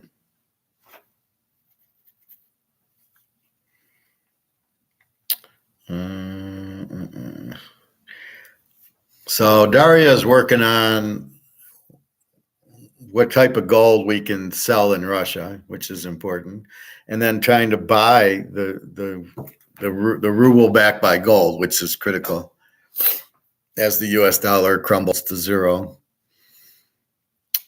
That should be happening very soon. I mean, we can see it now, January, probably when it goes. But we don't know the exact date. And we don't know if it's going to crumble in. Like Egon was against, it's going to go from 2,000 to 10,000. He thought it wouldn't go like that. But I think once, it's just the Titanic. Once the people realize it's sinking, and it's at 20, so gold's at 2,000. And then maybe it goes to 2,500. But once everybody realizes what's happening in gold, it'll go to 20,000 very easily. And silver too. Silver's, well, we know it's both manipulated. Again, the guest doesn't have a clue. Talking about buying mines. The guy's talking about shorting stocks and buying miners. And I'm like, but when the market crashes, all the stocks are going to go to zero. When the dollar collapses, the stocks will be zero. So what the fuck? Why would you be in stocks? Why are you shorting stocks? Because he doesn't understand. He doesn't understand the game, and that's where I am trying belligerently to teach you it's a game. You've got to know the rules. What I didn't like from Mark McGuire is he's saying, well, if you want to short stocks and you don't know what you're doing, to contact this guy. Mark, what the fuck are you talking about? Is this guy any good? Are you getting commission from this guy to tell him that? Shame on you. We don't know if we can trust this guy. We don't know if he's any good or not. I never heard of the guy. Another one of your losers you're bringing on who has a little, whenever I see him on one of these YouTubes, I just walk right through it. I don't even watch it. Because they're all salesmen. We're not looking for that. We're looking for economists who can tell us when the Russian ruble is going to be gold back. That's what we know what the game is. We're just trying to look further up. When's the gold back currency come out? Not if it's going to come out. Not, geez, I should buy stocks that are, I should short stocks. The guy's shorting Tesla. What the fuck are you shorting Tesla for? It's controlled. You can't short Tesla. Just short the fucking market. What are you doing? And why short it? Just buy gold. It's so simple. Buy gold. But no, I got to buy stocks. Why? You're gonna make any more money in stocks? That you have risk in stocks because they can manipulate it, right? So you think Tesla's going to go down, they can buy it and push it back up.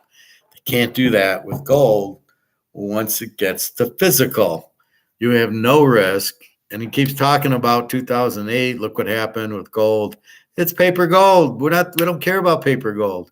Why do we keep bringing up paper gold when it's worthless? This is paper gold. It's worth nothing. I mean, what the fuck are you bringing it up for? At least understand the differentiation between physical and paper.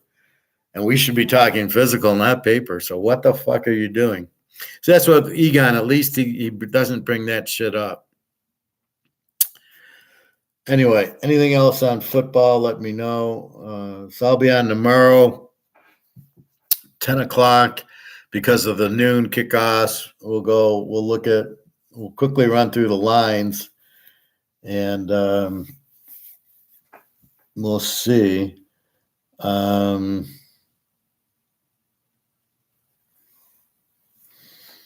then Sunday, there's more injuries to check. It's Sunday. We've got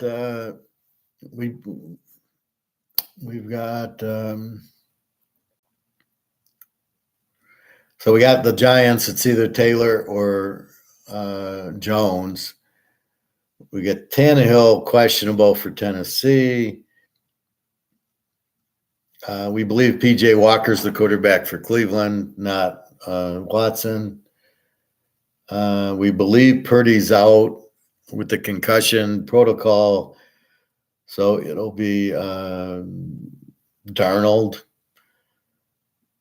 And we believe the grocery clerk will be quarterbacking Chicago, and we believe it'll be Garoppolo, I think, is probable for Oakland. So they got to be pretty embarrassed. They lost to the fucking Bears like by 25 points. I don't know. When it's too obvious, it isn't. Oh, the Lions, they're just going to kill them. Yeah, okay. Maybe they will, but it usually doesn't work out that way. So anyway, always understand the rules of the game is the most critical. If it's craps, blackjack, poker, women, stocks, gold, whatever it is, it's a game. You must understand the rules. So if you're in the real estate investment trust, you think you're going to make 8% with no risk, find out the rules of the game. What if people who have these loans who had no credit and the credit goes, the adjustable rate mortgage goes up 2%, which we know will happen. Can I get out of the RIT? Can I sell it before that happens? And that not lose my 60 grand and not have to shoot everybody. That's the question that you need to ask about the game. Can I get out? If you're in a T-bond or an annuity, can I get out of it? Is there a penalty, but can I get out? If there is a penalty, don't get in it. Just buy gold. Just Keep your life simple. Buy gold and silver, and that's it. Don't fuck around. Don't, let's short stocks. What is that? Why would you short stocks? I would get out of stocks, but I'd rather have my money in gold watching it go up from 2,000 to 50,000 than be shorting stocks that if I am right, then how do I get my money out of it? Once the money goes to zero, my stock might be worth $1 million of inflated dollars that have no value. So they're not thinking through the whole game. They don't understand that the dollar is going to zero. That's what inflation is. It's the dollar going to zero. It's you're printing too much of it, therefore it has no value, or the value is dropping. And then to argue with Alligator, he keeps saying it's not the gold going up, it's the dollar going down. Well, Alligator, the dollar's gone down 99%. It's worth 1 cent, and gold is still not gone up. So what the fuck are you talking about? So when we go to the gold, the physical back gold price, you telling me that's because the dollar went out? No, it's because everybody wants the real gold price. So that's the only problem. That's where I wonder about Alligator sometimes when he makes these stupid comments. In other words, you can use that for tuna fish. It's not the tuna fish going up. It's the dollar going down, the tuna goes up to $5 a can. Okay, that you can use. You can't use it on gold because it's manipulated. So you've got to get off the manipulation. So it's when there's a physical price, that's going to go up because it's a physical price and it's been held down. That's what gold's going to do. It's going to go up because of demand, not because of the paper. When is gold going up? Soon. Are you expecting a date and time? Because you're not going to get it. Nobody knows, but we know Russia's coming out with a ruble backed by gold. We know Russia has 32,000 tons and China's got 60,000 tons. And they're itching for the value to go up from 2,000 to 30,000. We know that once Russia takes over BRICS, January 2024, they are going to come out with a gold-backed BRICS currency. So there'll be a ruble backed by gold and there'll be a BRICS backed by gold. And we're going to go, our best friend Daria, who's in Russia, we can send money to, who can go buy us gold-backed currency. Because I don't think we're going to walk into Chase and say, yeah, I want that ruble, gold-backed ruble, and they're going to have it to give to us. I don't think that's going to be okay. I think it's going to be more. You won't be able to get it here the normal way. So we got to go back door to Daria, which I'm very good at. So understand the concept, Greg and John. The concept is simply the dollars being inflated to zero and everything. And the war is the magic show. It's, the Israeli war, that's the reason we have inflation. That's the reason. And I think that the Ukraine war is ending very, very soon because there's no point in it. Russia's up 75-0. You're going to send troops, you're going to send arms? Bullshit. And when you send aid, it goes right back into Biden's pocket. It never goes to the Ukraine. It's all bullshit. It's him printing the money and putting it in his own pocket saying, well, we gave it to Ukraine. Who the fuck knows? Do you know who got it? It ain't Zelensky because he's on the south of France in a nice house that from the U.S. He's not even in the Ukraine anymore. Maybe once in a while he makes an appearance, but Jesus, this guy's not living in the Ukraine. He's fucking up all his citizens because they're in a war that he's allowed by saying, yeah, we'll lose. I don't care if we lose our guy. As long as I get rich, I don't care about that. So he's a puppet of the U.S. and he's keeping the war going on. But I think it's about to end soon because nobody knows why they're there. Nobody knows the purpose of it. We tried to get into Russia, which we couldn't. So they're just gonna. It's gonna secretly end, and then here comes the Israeli war. Oh, well, that's why we have inflation. It drove up prices because the prices went up. No, it's not the prices, you idiots. You printed the dollar to zero. So once you print the dollar to death, there is no. That's your inflation. What do I think of diamond? You asked me this last time. I told you, or maybe Prophet did. Diamonds are fine. It's cut, clarity, color, and the 4 C's. It's like a baseball card, right? If you have a PSA 10 Montana rookie, it's worth 100 and a quarter. So you got to get it graded, I assume, to get good value. But they're assets. There's no difference between them and a Rolex and an emerald, ruby, and sapphire, and any Picasso. They're all assets. The better the condition, the more they're worth, just like a baseball card. You pull out a Mantle 68 that's a PSA 10, you're a millionaire. And don't worry about your cards losing value. They'll get repriced in gold, just like your house and your car. So your car will be worthless. Then it'll have a value in gold. And that's what you got to understand is it won't go to zero. Again, as I talk about the dollar, what did I call it? Universe. So the dollar universe is going to zero. It's fading away, but here comes the gold universe. So it's one for one. The dollar goes away, gold goes up. It's the gold universe where the gold will have money printed and will back it. And if you want Jif peanut butter, it's $2. So now it's maybe a silver dime will buy you that. You won't have all the strange prices. Everything will be a silver dime, a silver quarter. Check out the Roman Empire. They had gold and they had silver until they took all the gold and silver out of it. But at the time, it's called debasement.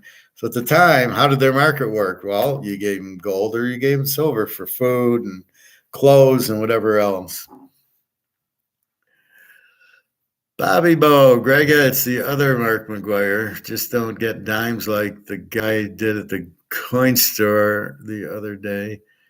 Guy was emptying out his fucking wallet, loading up on quarters and dimes. Seems like an intelligent guy to me, Bobby. See, this is what we're dealing with. Let him watch Mark McGuire and see this idiot guy sell them to buy. You're going to get rich buying, selling stocks short. What an idiot. The problem is look, if I want to watch this guy, I'll find him. But if I'm watching Mark McGuire, I don't want to watch this guy. What the fuck are you giving me this guy for? This is supposed to be a gold show, an economics show. Yet when you're alone, it's a good show. When you have a guest, it's a stupid show. And I drill him like that every week. When he has the guest on, I go, what the fuck are you doing? And I love how the guy in the beginning, the bald guy, goes, by popular demand. Who the fuck's demanding this clown? I don't know. See, but we understand the game, so we get more frustrated. When he starts talking paper gold, I shut off right away. I go, I don't want to hear paper gold. Why are you, in my master's program, we talked Austrian economics, and then for a little bit of the time, the professor was talking about Keynesian economics, and I knew it didn't work. He had already discussed that, like proven that Keynesian economics doesn't work, and Austrian does. And so whenever he'd start talking Keynesian, I would just turn off. I go, I don't even want to hear it. I know it doesn't work. I don't need it proven to me it doesn't work. If you say it doesn't work, it doesn't work. That's all I need. I don't need the government running the dollars and the economy when they can't. I got it. That's it. So I was always like, it was like, I don't want to hear this paper gold crap and what happened in 2008. And listening to Mark McGuire is like, you've got to be kidding, Mark. What the fuck are you talking about? And then your guest doesn't even know what inflation is. So what am I listening to? See, that's the hardest part for me is when these guys don't understand what inflation is. They don't understand paper gold from physical gold. How the fuck do we want to listen to them? So I get turned off right. It's price inflation. As soon as I hear those two words, I want to turn it off. I listen for the class just to bring up stuff, but in my own personal listening to Mark McGuire on Fridays, as soon as there's a guest on, I really don't want to hear it because I know unless it's Egon or Alligator, it's going to be a shit guest. I try to bet on NHL. My God, why? And NBA, but it's hard. I like football better. Well, I never waste time with the NHL or the NBA. Well, in the playoffs, I'd take the NBA. I think what you got to understand is football is once a week. So I can look at the game. I can see Baltimore at Arizona, and I can study it for a week. And I can go, well, do I think Lamar, how many interceptions is he going to throw, and Dobbs? And you look at the game, you look at pass, boom, in an hour I can figure out the game. And the problem, so it's once, it's every Sunday normally. With baseball, well, with hockey or basketball, it's every day. So I can look at the Celtics today, and then they play, and then tomorrow they play a different team, and then they play 5 games during the week, and I don't have time to study them all. And if I'm not prepared, I can't play. I can't bet them. So I don't. That's why I don't get into them. There's too many games against too many bad players, and who knows what the line is. So I don't even get into it. I think it's a waste of time. Just buy gold. I don't know. I don't know why you're fucking around betting on basketball and hockey. Just buy gold, buy silver, and just be patient and let it go up, and you'll be a happy man. But I never was in. Like I said, I'm into football now. Somebody keeps asking me about baseball, and I'm like, I'm into football now. I don't have time for baseball. I knew we did baseball during the summer when there was no football, but no, I don't.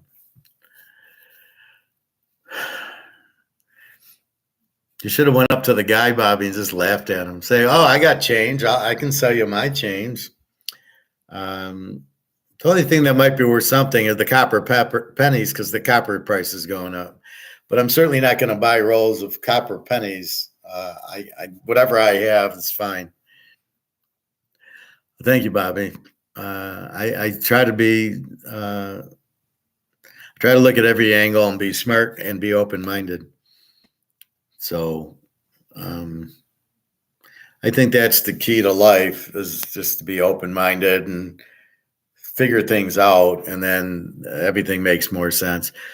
And if you realize everything's a game, then what are the rules is the hard part. So that's the thing with the women. What are the rules? What's your rule? And once you can figure that out, you're way ahead of everybody else because they don't really tell you the rules. Women have like no clue what the rules. They don't even know it's a game. They don't even know there's rules. Bobby Bow. So are you a ball player too, Greg or John? You seem to know Bobby. So are you like a bookie, or did you play on the Pirates or the Mets, or are you a player? I never heard of a Greg or John, unless you're John Elway or something. Is you John Elway? Give us a few hints. Who are you? We'll play 10 questions. Who is Greg or John? Are you a football player? There used to be the show, and it was like, "What's my line?" And it'd be like, "That's wrong. Yeah, that's 1 down, 9 to go, and 2 down, 8 to go." And then they had to guess it was Mickey Mantle or whoever. He used to be my limo driver in New York. Really? All right. So did you give him enough so he could buy gold, or does he have to keep driving?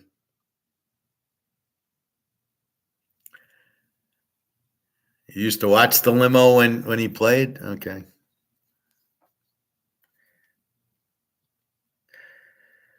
And are you his limo driver now, or can Bobby drive his own car?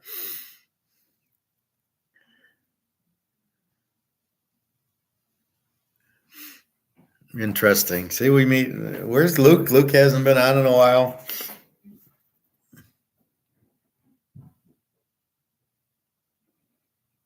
Ah, okay.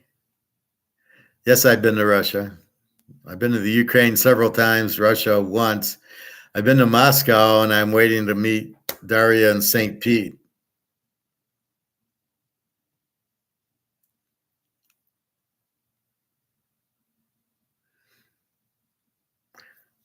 So yeah, Russia is. You just stay out of trouble in Russia, and you're fine. We went to Red Square. It's just a big shopping mall, and I stayed where they had the Olympics village in Moscow. So we're in these big hotel apartment type of things. It was all right.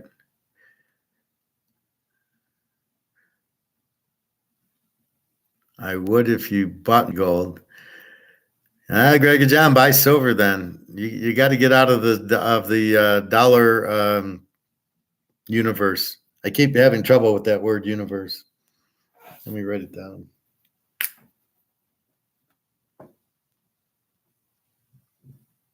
Sort of like the Marvel universe, but I like the gold universe.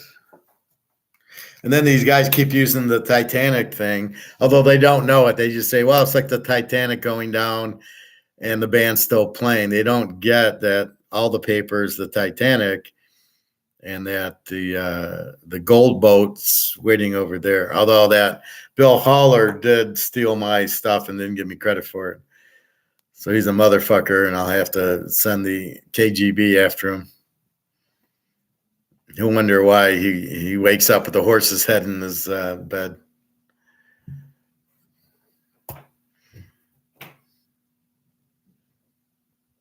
Amsterdam, yeah. Well, I got to see what I'm doing. I keep waiting to meet Jenna, but she doesn't give me the okay. And then soon, Christmas, I'm meeting Daria, and I'll just tell Jenna we got to meet in January or something.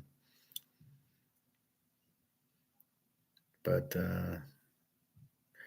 that's about it with that. But yeah, Amsterdam. You love Amsterdam, Bobby. The girls there, oh my God.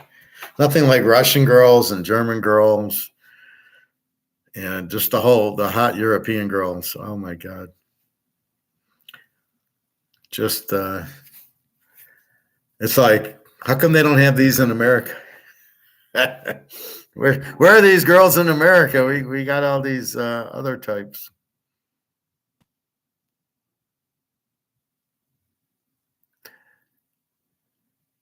Well, yeah, you got to have a plan B and a plan C, Bobby. Although plan A is gold, and there is no other plan when you have gold. Well, plan B, I guess, is silver. So I have gold and my silver. But that's all we need. And like once you figure it out, why the fuck are you monkeying around with stocks? There's no reason to short a stock. Just buy the fucking gold. What are you doing? Are you going to make, so you want to make money in shorting a stock? So you don't think you're going to make money in gold because you don't understand physical gold from paper. You don't understand Russia and China owning 100,000 tons of it and the price going up because COMEX is blowing up. This part you can't understand. You want to short stock. You want to buy silver miners at $2 a share that are going to go up because the value of gold is going to go up. But why not just hold the fucking gold, because your stock's going to be worthless because it's in dollars. So this is the part that they don't get. The dollar universe is collapsing. And this idiot on Mark McGuire today doesn't understand that. This is going to zero. You don't want anything in this. And this guy's clueless. And you want me to listen to this moron who doesn't understand that this is going to zero. Am I that far ahead of the crowd, Bobby, that I understand this and nobody else does except for the family here? I mean, is this what maybe I'm just so much advanced over these other guys is all I can think of. It's the INFJ, I guess, but these guys are clueless to that. They don't buy, let's short stock. God, why would you do? It's really ridiculous. Stuck in the U.S. with the 300-pounders. You're damn right. No, you're not joking. Who is your girl these days? I see Taylor Swift all over the TV. Yeah, she's with Kelsey. She's got no taste. She's not smart enough to call up Bobby or the professor. She's Kelsey, Kelsey, the tight end. I mean, Jesus. And it's funny how the girls are drawn to the athletes. Bobby, you must have had thousands of girls because you're a ball player. But they won't come up to you if, like me, you're an economist? Nah, I don't want to talk to you. Oh, he plays baseball. And it's really just to say, like the girls with Will Chamberlain, it was just to have sex to say I had sex with Will Chamberlain, not if they even liked him. Who knows if they liked Wilt, but that was to say they had sex. This is how weird girls are. It's crazy. Taylor Swift. I don't even like Taylor Swift. I don't think I would date her if I could. If she wanted to, I don't think I would. Anybody that goes out with Kelsey, I don't think I'd want to go out with. I haven't heard from Kenzie in a while. That's good news. It's funny, all these fake girls who, well, I can't call you. My boss won't let me call you, and I can't send you a picture. Yeah, I see that happens to a lot of people, that they can't make a phone call. Yeah, or they can't do a Skype. Yep, I see that all the time. That makes perfect sense. What are you, insane? You can't. I go, how do you call your parents? Your boss won't let you call your parents? Come on, what are you, fucking slaves? The girls in Amsterdam can make phone calls. What are you talking about? So it's just ridiculous. But again, with women, it's all games. What is the rules of your game? And they're all different for each girl. It's not like there's one game and all the girls follow it. Some want money, some want other things, I guess. Looks.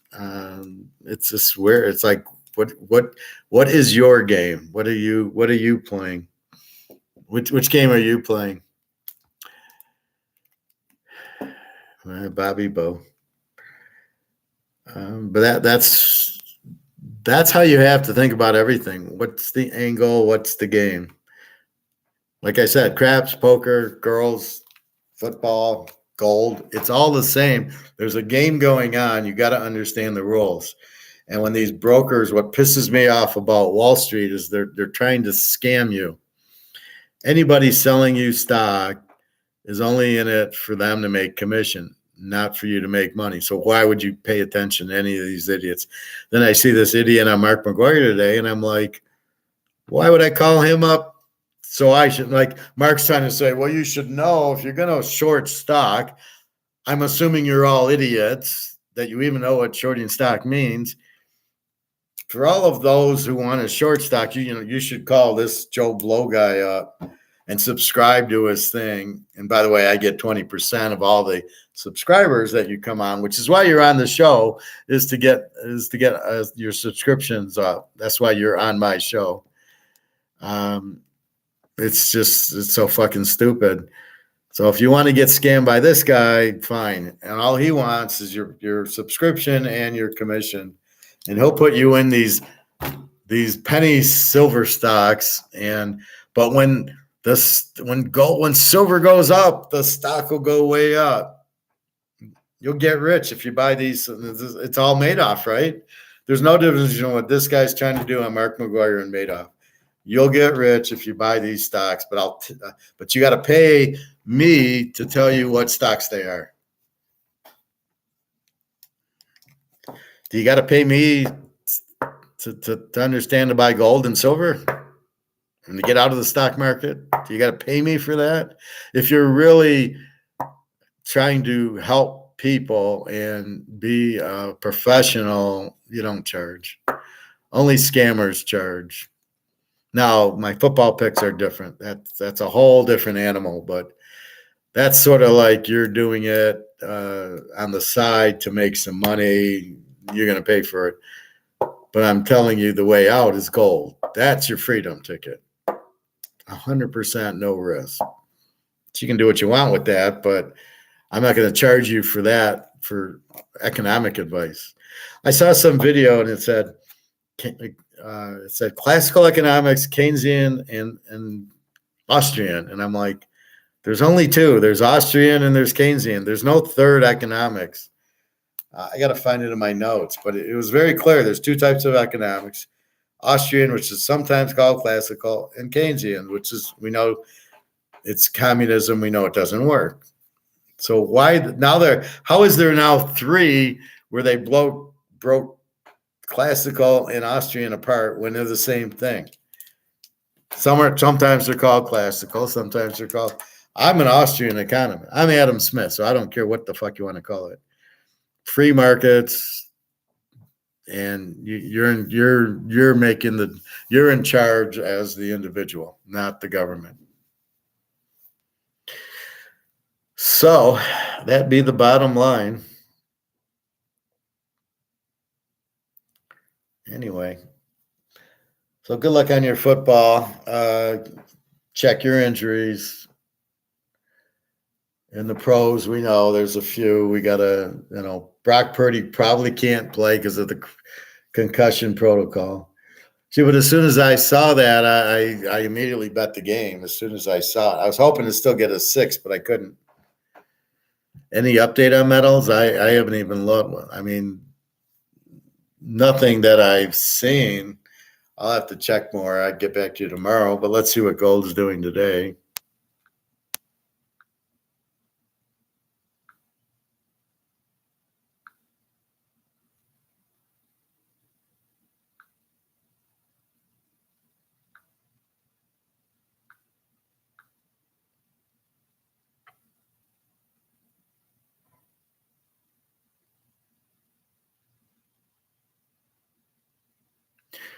Ooh, gold's up $20. It's over 2,000. This is paper crap.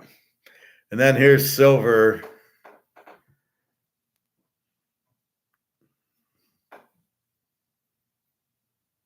Silver's up to 2307. So silver's up.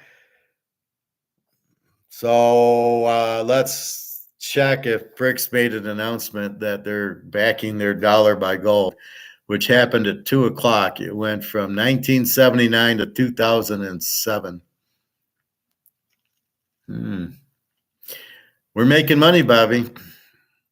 We're making paper money, but it'll come back to physical.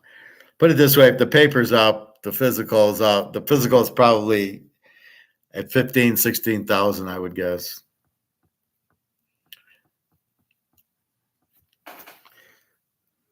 So we can say bye-bye. Let's go. Let's see on Google.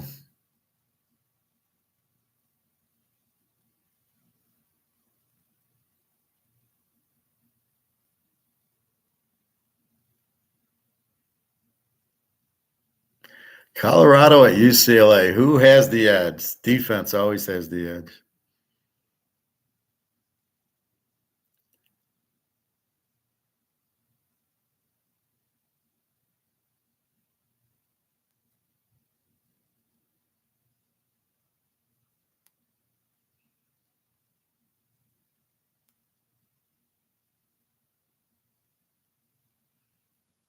You got this Rolex, Bobby?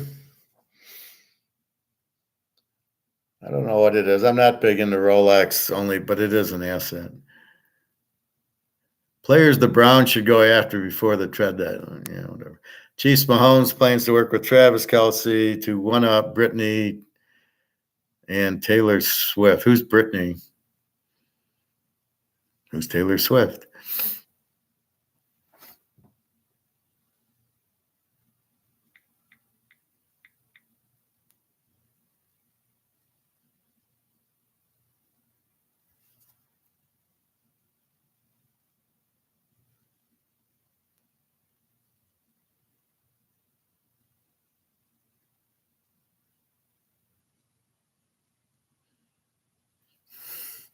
So I got to read that article.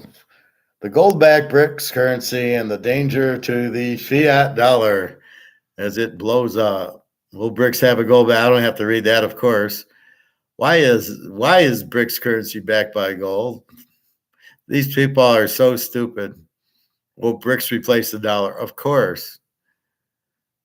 A BRICS currency backed by gold makes no sense whatsoever, says which Keynesian.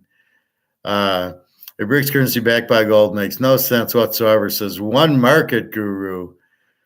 Oh, I wonder if this guy's a Keynesian. Looks like he's from Hitler's school. It says a former top Bank of America strategist. Yeah, because then they won't use the dollar. Everybody will use fucking gold and we'll be out of business.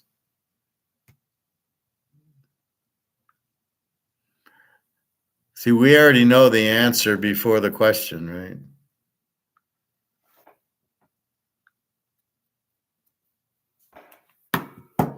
So there will be a gold-backed currency, and it'll be a ruble, and it'll be a BRICS, and it's because of safety, and it's because nobody wants the U.S. dollar, and nobody's going to trust Russia or China, so they're going to want a gold-backed currency because of trust issues mostly. You don't want Russia sanctioning you or China. So the only way I'm going to play on your team is to have a gold-backed one that I don't need your thing. I'll just have it a gold-backed currency. That's it.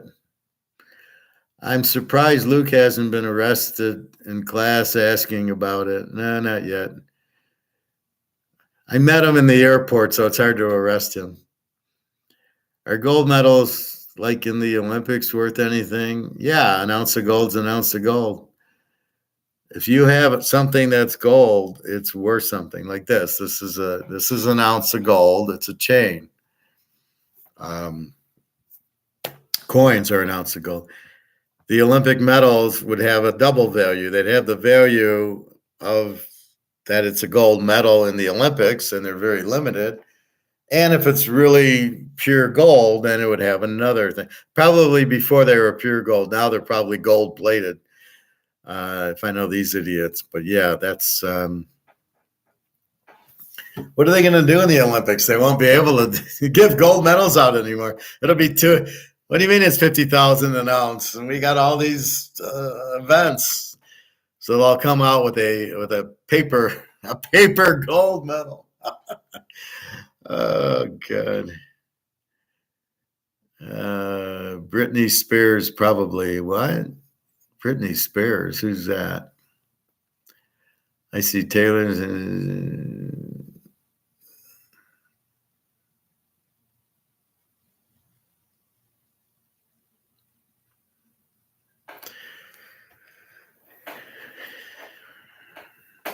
All right.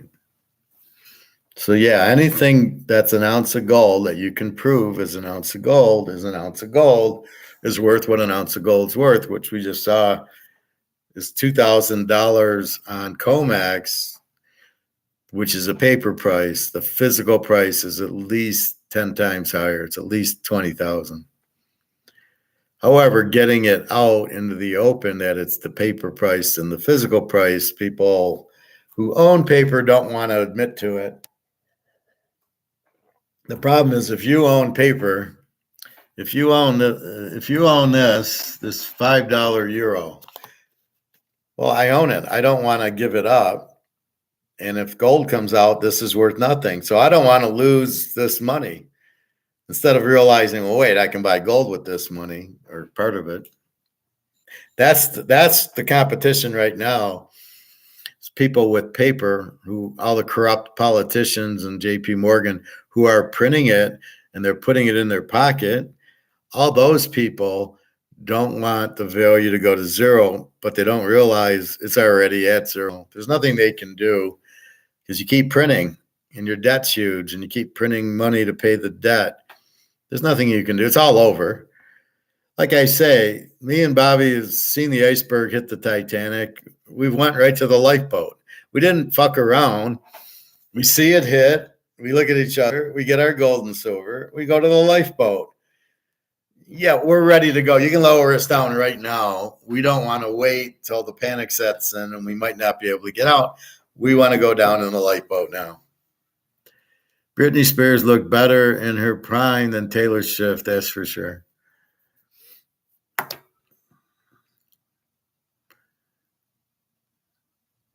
I'm not a Taylor Swift. I don't get the big deal about her. Was she a singer that can she sing? I don't get into all this shit. If it doesn't make us money, then there's no point in doing it. Britney Spears looked better in her prime. Bobby Bo, you date her? Bobby Bo wouldn't date that trash. So what this just averaged to me, I've done way better than that. There you go, Bobby. Bobby's the man. Bobby, he'd walk out with that Mets jersey on, and the girls would be, I want him just because he's a baseball player. I don't even know his name, but he's a baseball player, so I can say I slept with the baseball player. Yeah, I don't get the big Taylor Swift thing. I never got the Britney Spears thing. I thought it was all it's not about looks anyway. I mean, you want attractive, but you want with personality. If it's just, I had a gal that just laid there in Vegas and I wasn't interested. It was like, you're just going to lay there? Nah, it's not what I want. She was pretty, but I don't want somebody to be just a fucking stiff. If you don't want to play, then I don't want to play either. I mean, what the fuck is that? That's why I like the Europeans. In Amsterdam, they want to play. We played, had a great time. That's the difference with the hot European girls and the American girls. Give me the money. Oh, wait, it's been 22 minutes. Okay, it was nice. It was nice meeting you. Goodbye. Get the fuck out. Swift needs to learn about gold and silver. Well, everybody needs to learn about that, Bobby. But I don't see the big deal about her. I really don't. I don't get her. She's a singer. Big fucking deal. It's like these people that I was thinking, I was watching that Wolf on Wall Street, stupidest movie I've ever seen. And if I ever saw this DiCaprio guy, I would look at him and like, who the fuck are you? I'm an actor. Oh, so you're a liar, basically. They're just liars, right? They're just fairy tales. And I would just look at them like, I don't have time for you guys. You're a bunch of losers. What are they? They're not intelligent. It's not like, we can have a discussion on gold. If I saw George Clooney, I would walk right by him. I wouldn't pick one. What are you? You're an actor. So why would I talk to you? What are you going to, how are you going to add value to our class? That's kind of my whole theory, right? How do you add value? I got these guys at the club saying hi to me, and I'm at a new stage where I don't even say hi back. I don't want it. There's nothing that, what are you going to tell me? You want to say hi? You want to bullshit and waste time saying hello? Geez, it's sunny out. I don't give a fuck. You're just wasting my time. I don't have time to waste talking to old men saying hi. And then what's coming next? And then I'll bring up gold. They don't have it. So I don't even want to go there. I don't even want to talk to you guys. I don't know you. There's no point in it. Where are we going with this? Which is sort of like what you say, Bobby, when you say you can't handle like people that just like you don't know what they're saying, where it's just gibberish. And that's how I'm at that point now at the club. I don't I'm in the locker room. I'm in the pool. Somebody says hi to me, and I look at them. I go, no, I don't think so. I'm not giving you a hello back. I don't have any.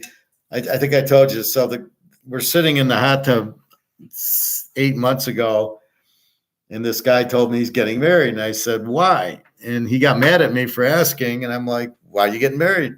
What is the point? So you can get divorced in a year, so you can see other hot girls that you want to be with, but you can't. What is the point of being married? Very few girls are worth marrying. So he was mad at me, and then I saw the girl, and I just kind of laughed, going, you're marrying this? Really? Okay. Maybe a 5, maybe a 4. And but didn't have a good personality. So now yesterday I'm just walking out, and he says hi, and I just said, no, you're not getting a hi out of me. No, you're not going there. There's no reason. I'm giving you a hi. There's nothing that you can do to get a hi from me. You showed your cards. You showed you're an asshole. It's like my brother. I don't need to. There's nothing to talk about. What am I going to say hi? And you're going to say, what? You're right. I shouldn't have got married, or yeah, there are other girls out there. Oh, okay, fine. I don't need it. I don't need to get the positive feedback on here. Oh, you don't have comments. Yeah, I don't need somebody to say good show. I don't know. I don't need like that. You guys say good show, but I don't need the pat on the back. Oh, what a great, you're so smart. Yeah, I know I'm smart. I don't need the comment of feel good about that.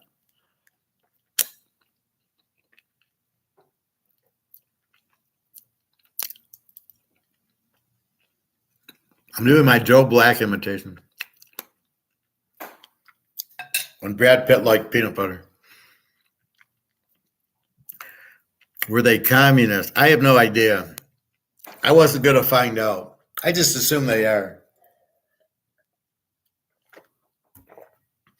I just there was no reason to say hello. Where were we going to go?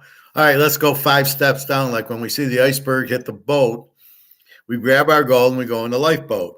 Lower us down. We're getting off the boat now because we know in a few hours the whole boat will be under the ocean because you just got hit by an iceberg. So we're already 5 steps ahead. So if this guy says hi to me, where are we going with it? We're going to have a conversation. I don't have time for a conversation with somebody I don't know. If I know it, it's different.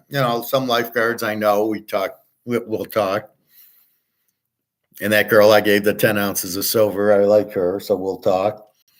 But some old guy in the pool, okay, I'll say hi. Now what? Now I got to say hi to him every time. Do I really got to ask him about gold and silver? And I can hear him say, I'm in oil stocks or this. There's nowhere to go with it. So there's no point in saying hi back.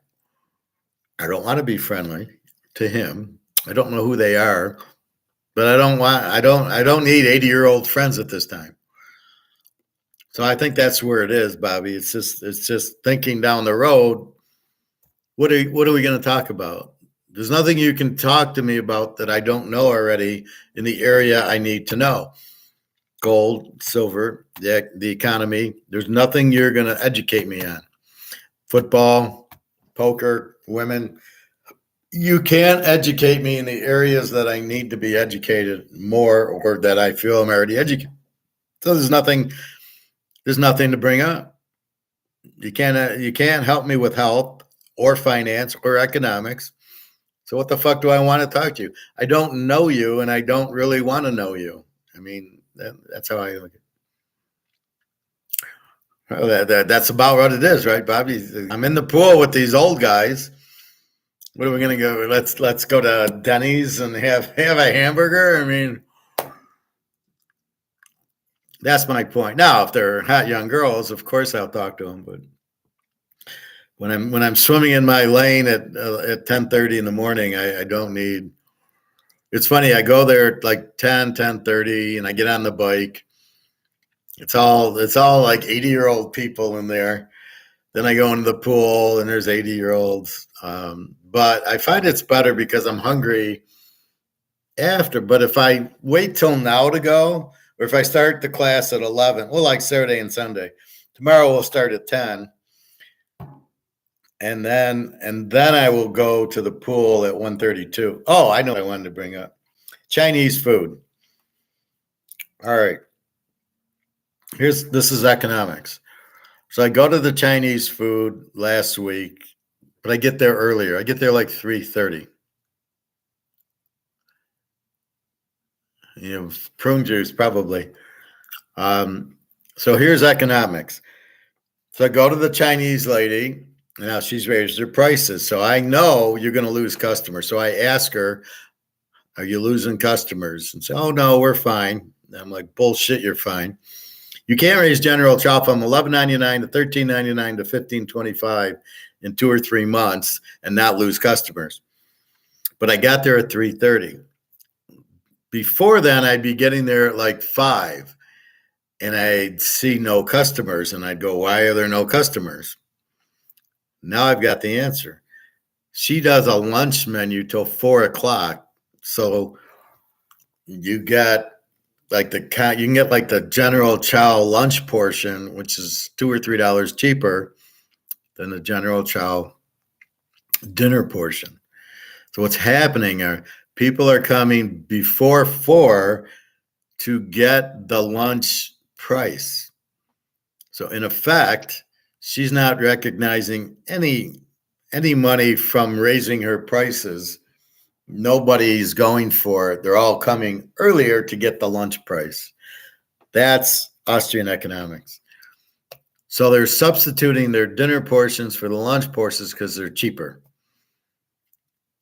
And where she needs to raise her prices, I'm sure she raised her lunch prices, but again, I'm paying $15.50 for General Chow. Now that's, I think, just the meal or the dinner. I don't think I can get it on lunch.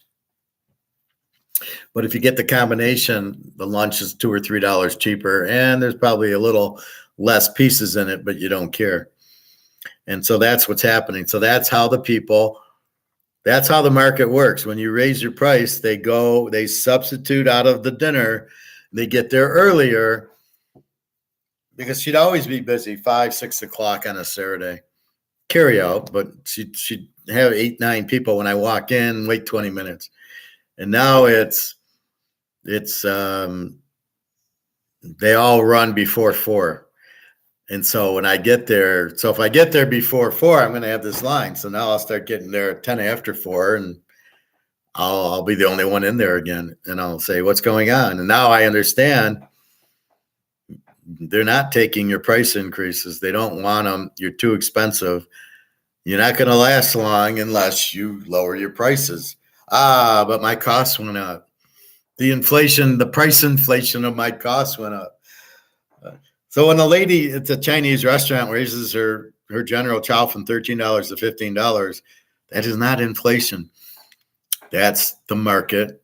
She's charging to the market. Will the market accept it? And the market's not accepting it.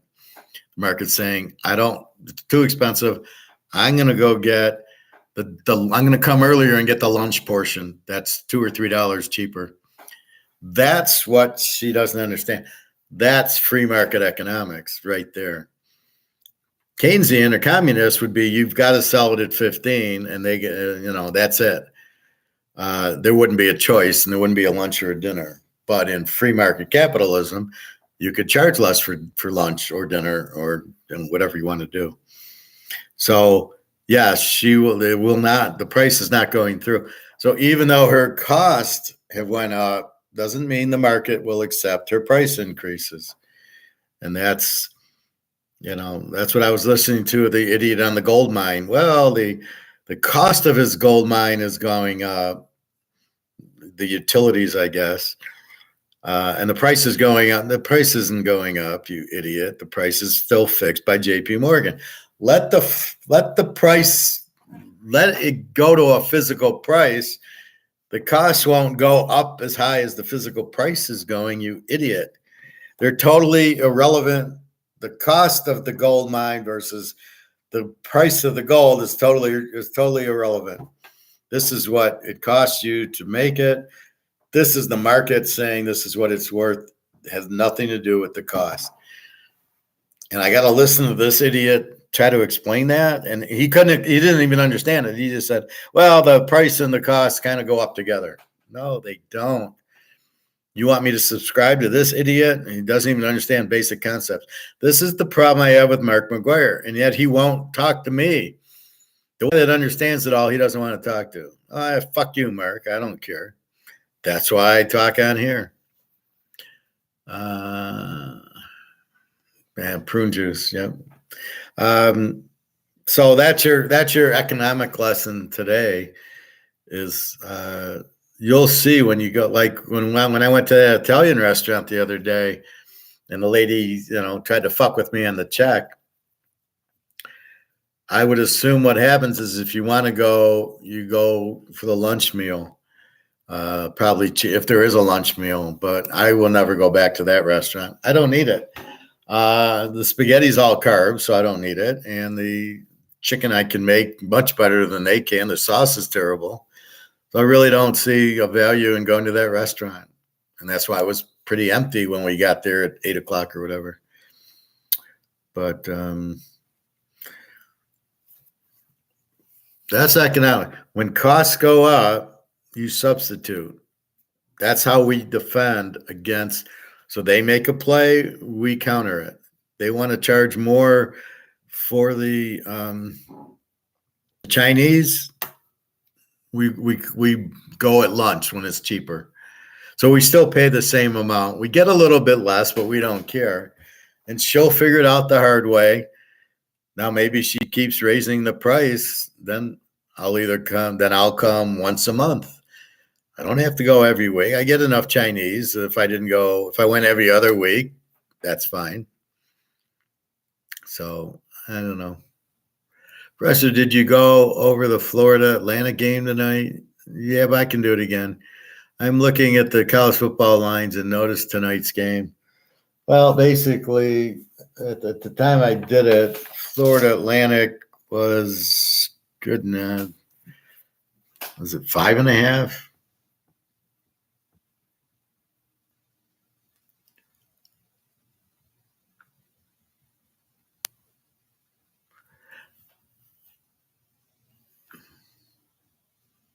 Florida Atlantic is 3.5, 45.5.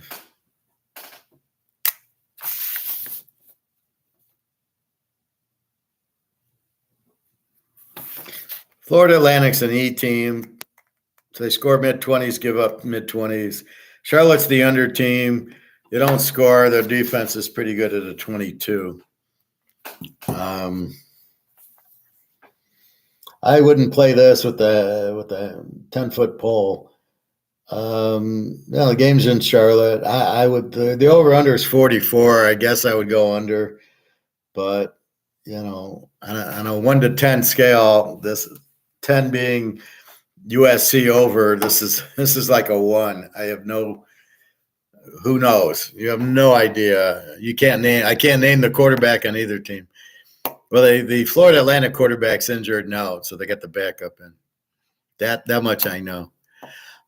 Tonight. But it's a sucker play. Just lay it off. I did get my World Series. I think Texas will win. They get the better hitting. So did you call the Tigers about being playing for them next year? Because you'd be the leading hitter at 260. Hysterical. Anyway, I made hamburgers yesterday, so I can have a nice hamburger omelet tonight for dinner. And a salad. Had my avocado, and that's about it. Yeah, I went through all the lines, pro and college already, way back when. So the first half hour, I'm going over Mark McGuire and some economic stuff. But You will see that. Like, well, look at the cars. Nobody's going to buy an electric car. So let's say you want a Toyota and it's 35 grand, and with everything, it's $1,000 a month. So you got to go and compete. So you're going to go to a used car because it's going to be cheaper and hopefully not $1,000 a month, which you can't afford. If you pay $1,000 a month and you don't get an increase, you have to cut something else off, right? And that's so people, I don't know why. If you didn't buy a car when interest rates are zero, what are you waiting for? That's why I bought mine in 2018. I think I paid 2% for it.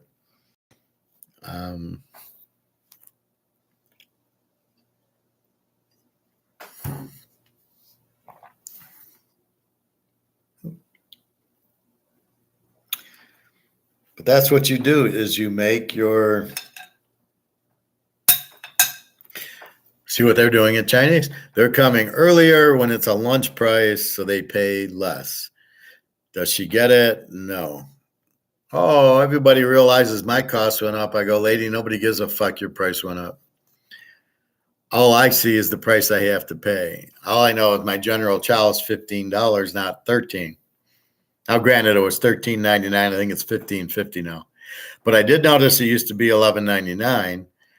And I do notice if it goes any higher that I'll be there very rarely. I'll just switch to fish or something. I'll substitute away. What I do like, though, is when I go to the grocery store, the meats are still reasonable. I got steaks last week at $10.99. I got my hamburger or my 3-pound for still $4.99, $5.99. Whatever's on sale. I got the 86 on sale, so I got that. But I'm still noticing. I'm still getting the chicken at $159, $229, $259 for chicken breast. So I keep getting them, and sometimes I just get tired of cooking. So that's what the Saturday General Chow does. It just breaks up the monotony. Because like tonight, I'm going to make an omelet with hamburger in it and onion, and that's dinner. And but Saturday, I just okay. Let me get my treat and go. It's like going on the vacation with Jenna and Daria. It's like I got to get out. I got to change my routine over and over and over again, just from some sanity to get on a plane and fly, get to a hotel, be with my girl, and go. I mean, so you have to have that.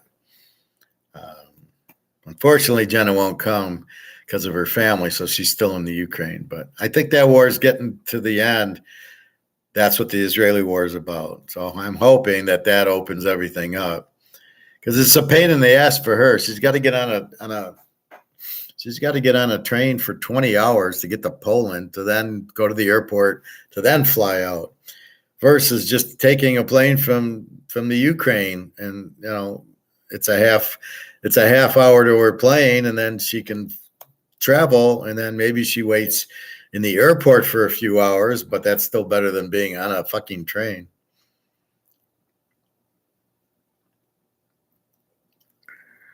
So who are you taking, Bobby? What, LSU and Florida State?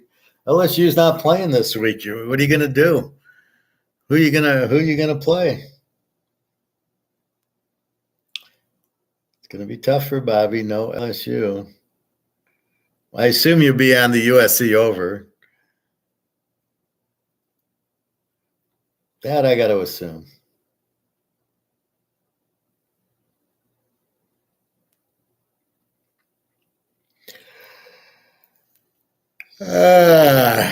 Excuse me. It's still hard to bet Miami. I can't believe they beat Clemson. I wonder if they took a knee at the end of the game. They had I think they went to overtime. Yeah, it was 20-20, and then they won 28-20 in overtime, I believe. So the guy didn't have the choice to take the knee. I'm shocked the offensive coordinator and the coach didn't get fired over that. Unbelievable. Anyway, what else do we got? Economics. So that's what economics is. That's called the substitute principle. So if this goes to $10, the competition one is $5. I'll buy the competition one. I don't care. I don't need that brand. I can buy any brand. And that's really what it is. That's what competition is. It keeps the prices low and the quality. So if Team A tuna wants to make it 3 ounces a can, I want to compete with them. I make it 5 ounces a can. Now you can't go to 3. So there's one thing where somebody said gas is going up. I go, well, why isn't gas $100 a gallon now? Because they can't sell it at that price. Everything's priced at market is what you can sell it at. You can't just, it's going to go up. Well, if people will allow it, and apparently they won't, or it would be much higher. That's how the market works. The market is our friend. All right. Well, I think that's about it. www.teaserking.com. At least 8 locks so far. Waiting on some injuries. Brock Purdy. The Jets game is Taylor or Jones. Let's see. We assume PJ Walker for Cleveland. And so we got to see if Purdy's playing or not. Garoppolo, we think's playing. That's why there's a few injuries in college. But anyway, so that's where we're at. I will see you tomorrow at 10 a.m. And we'll go 10 to 12:30 because of all the noon kickoff. And then everybody wants to run and watch the game. So, yeah, about 10 to 12:30 I think is good. This way you get all your info before the noon games.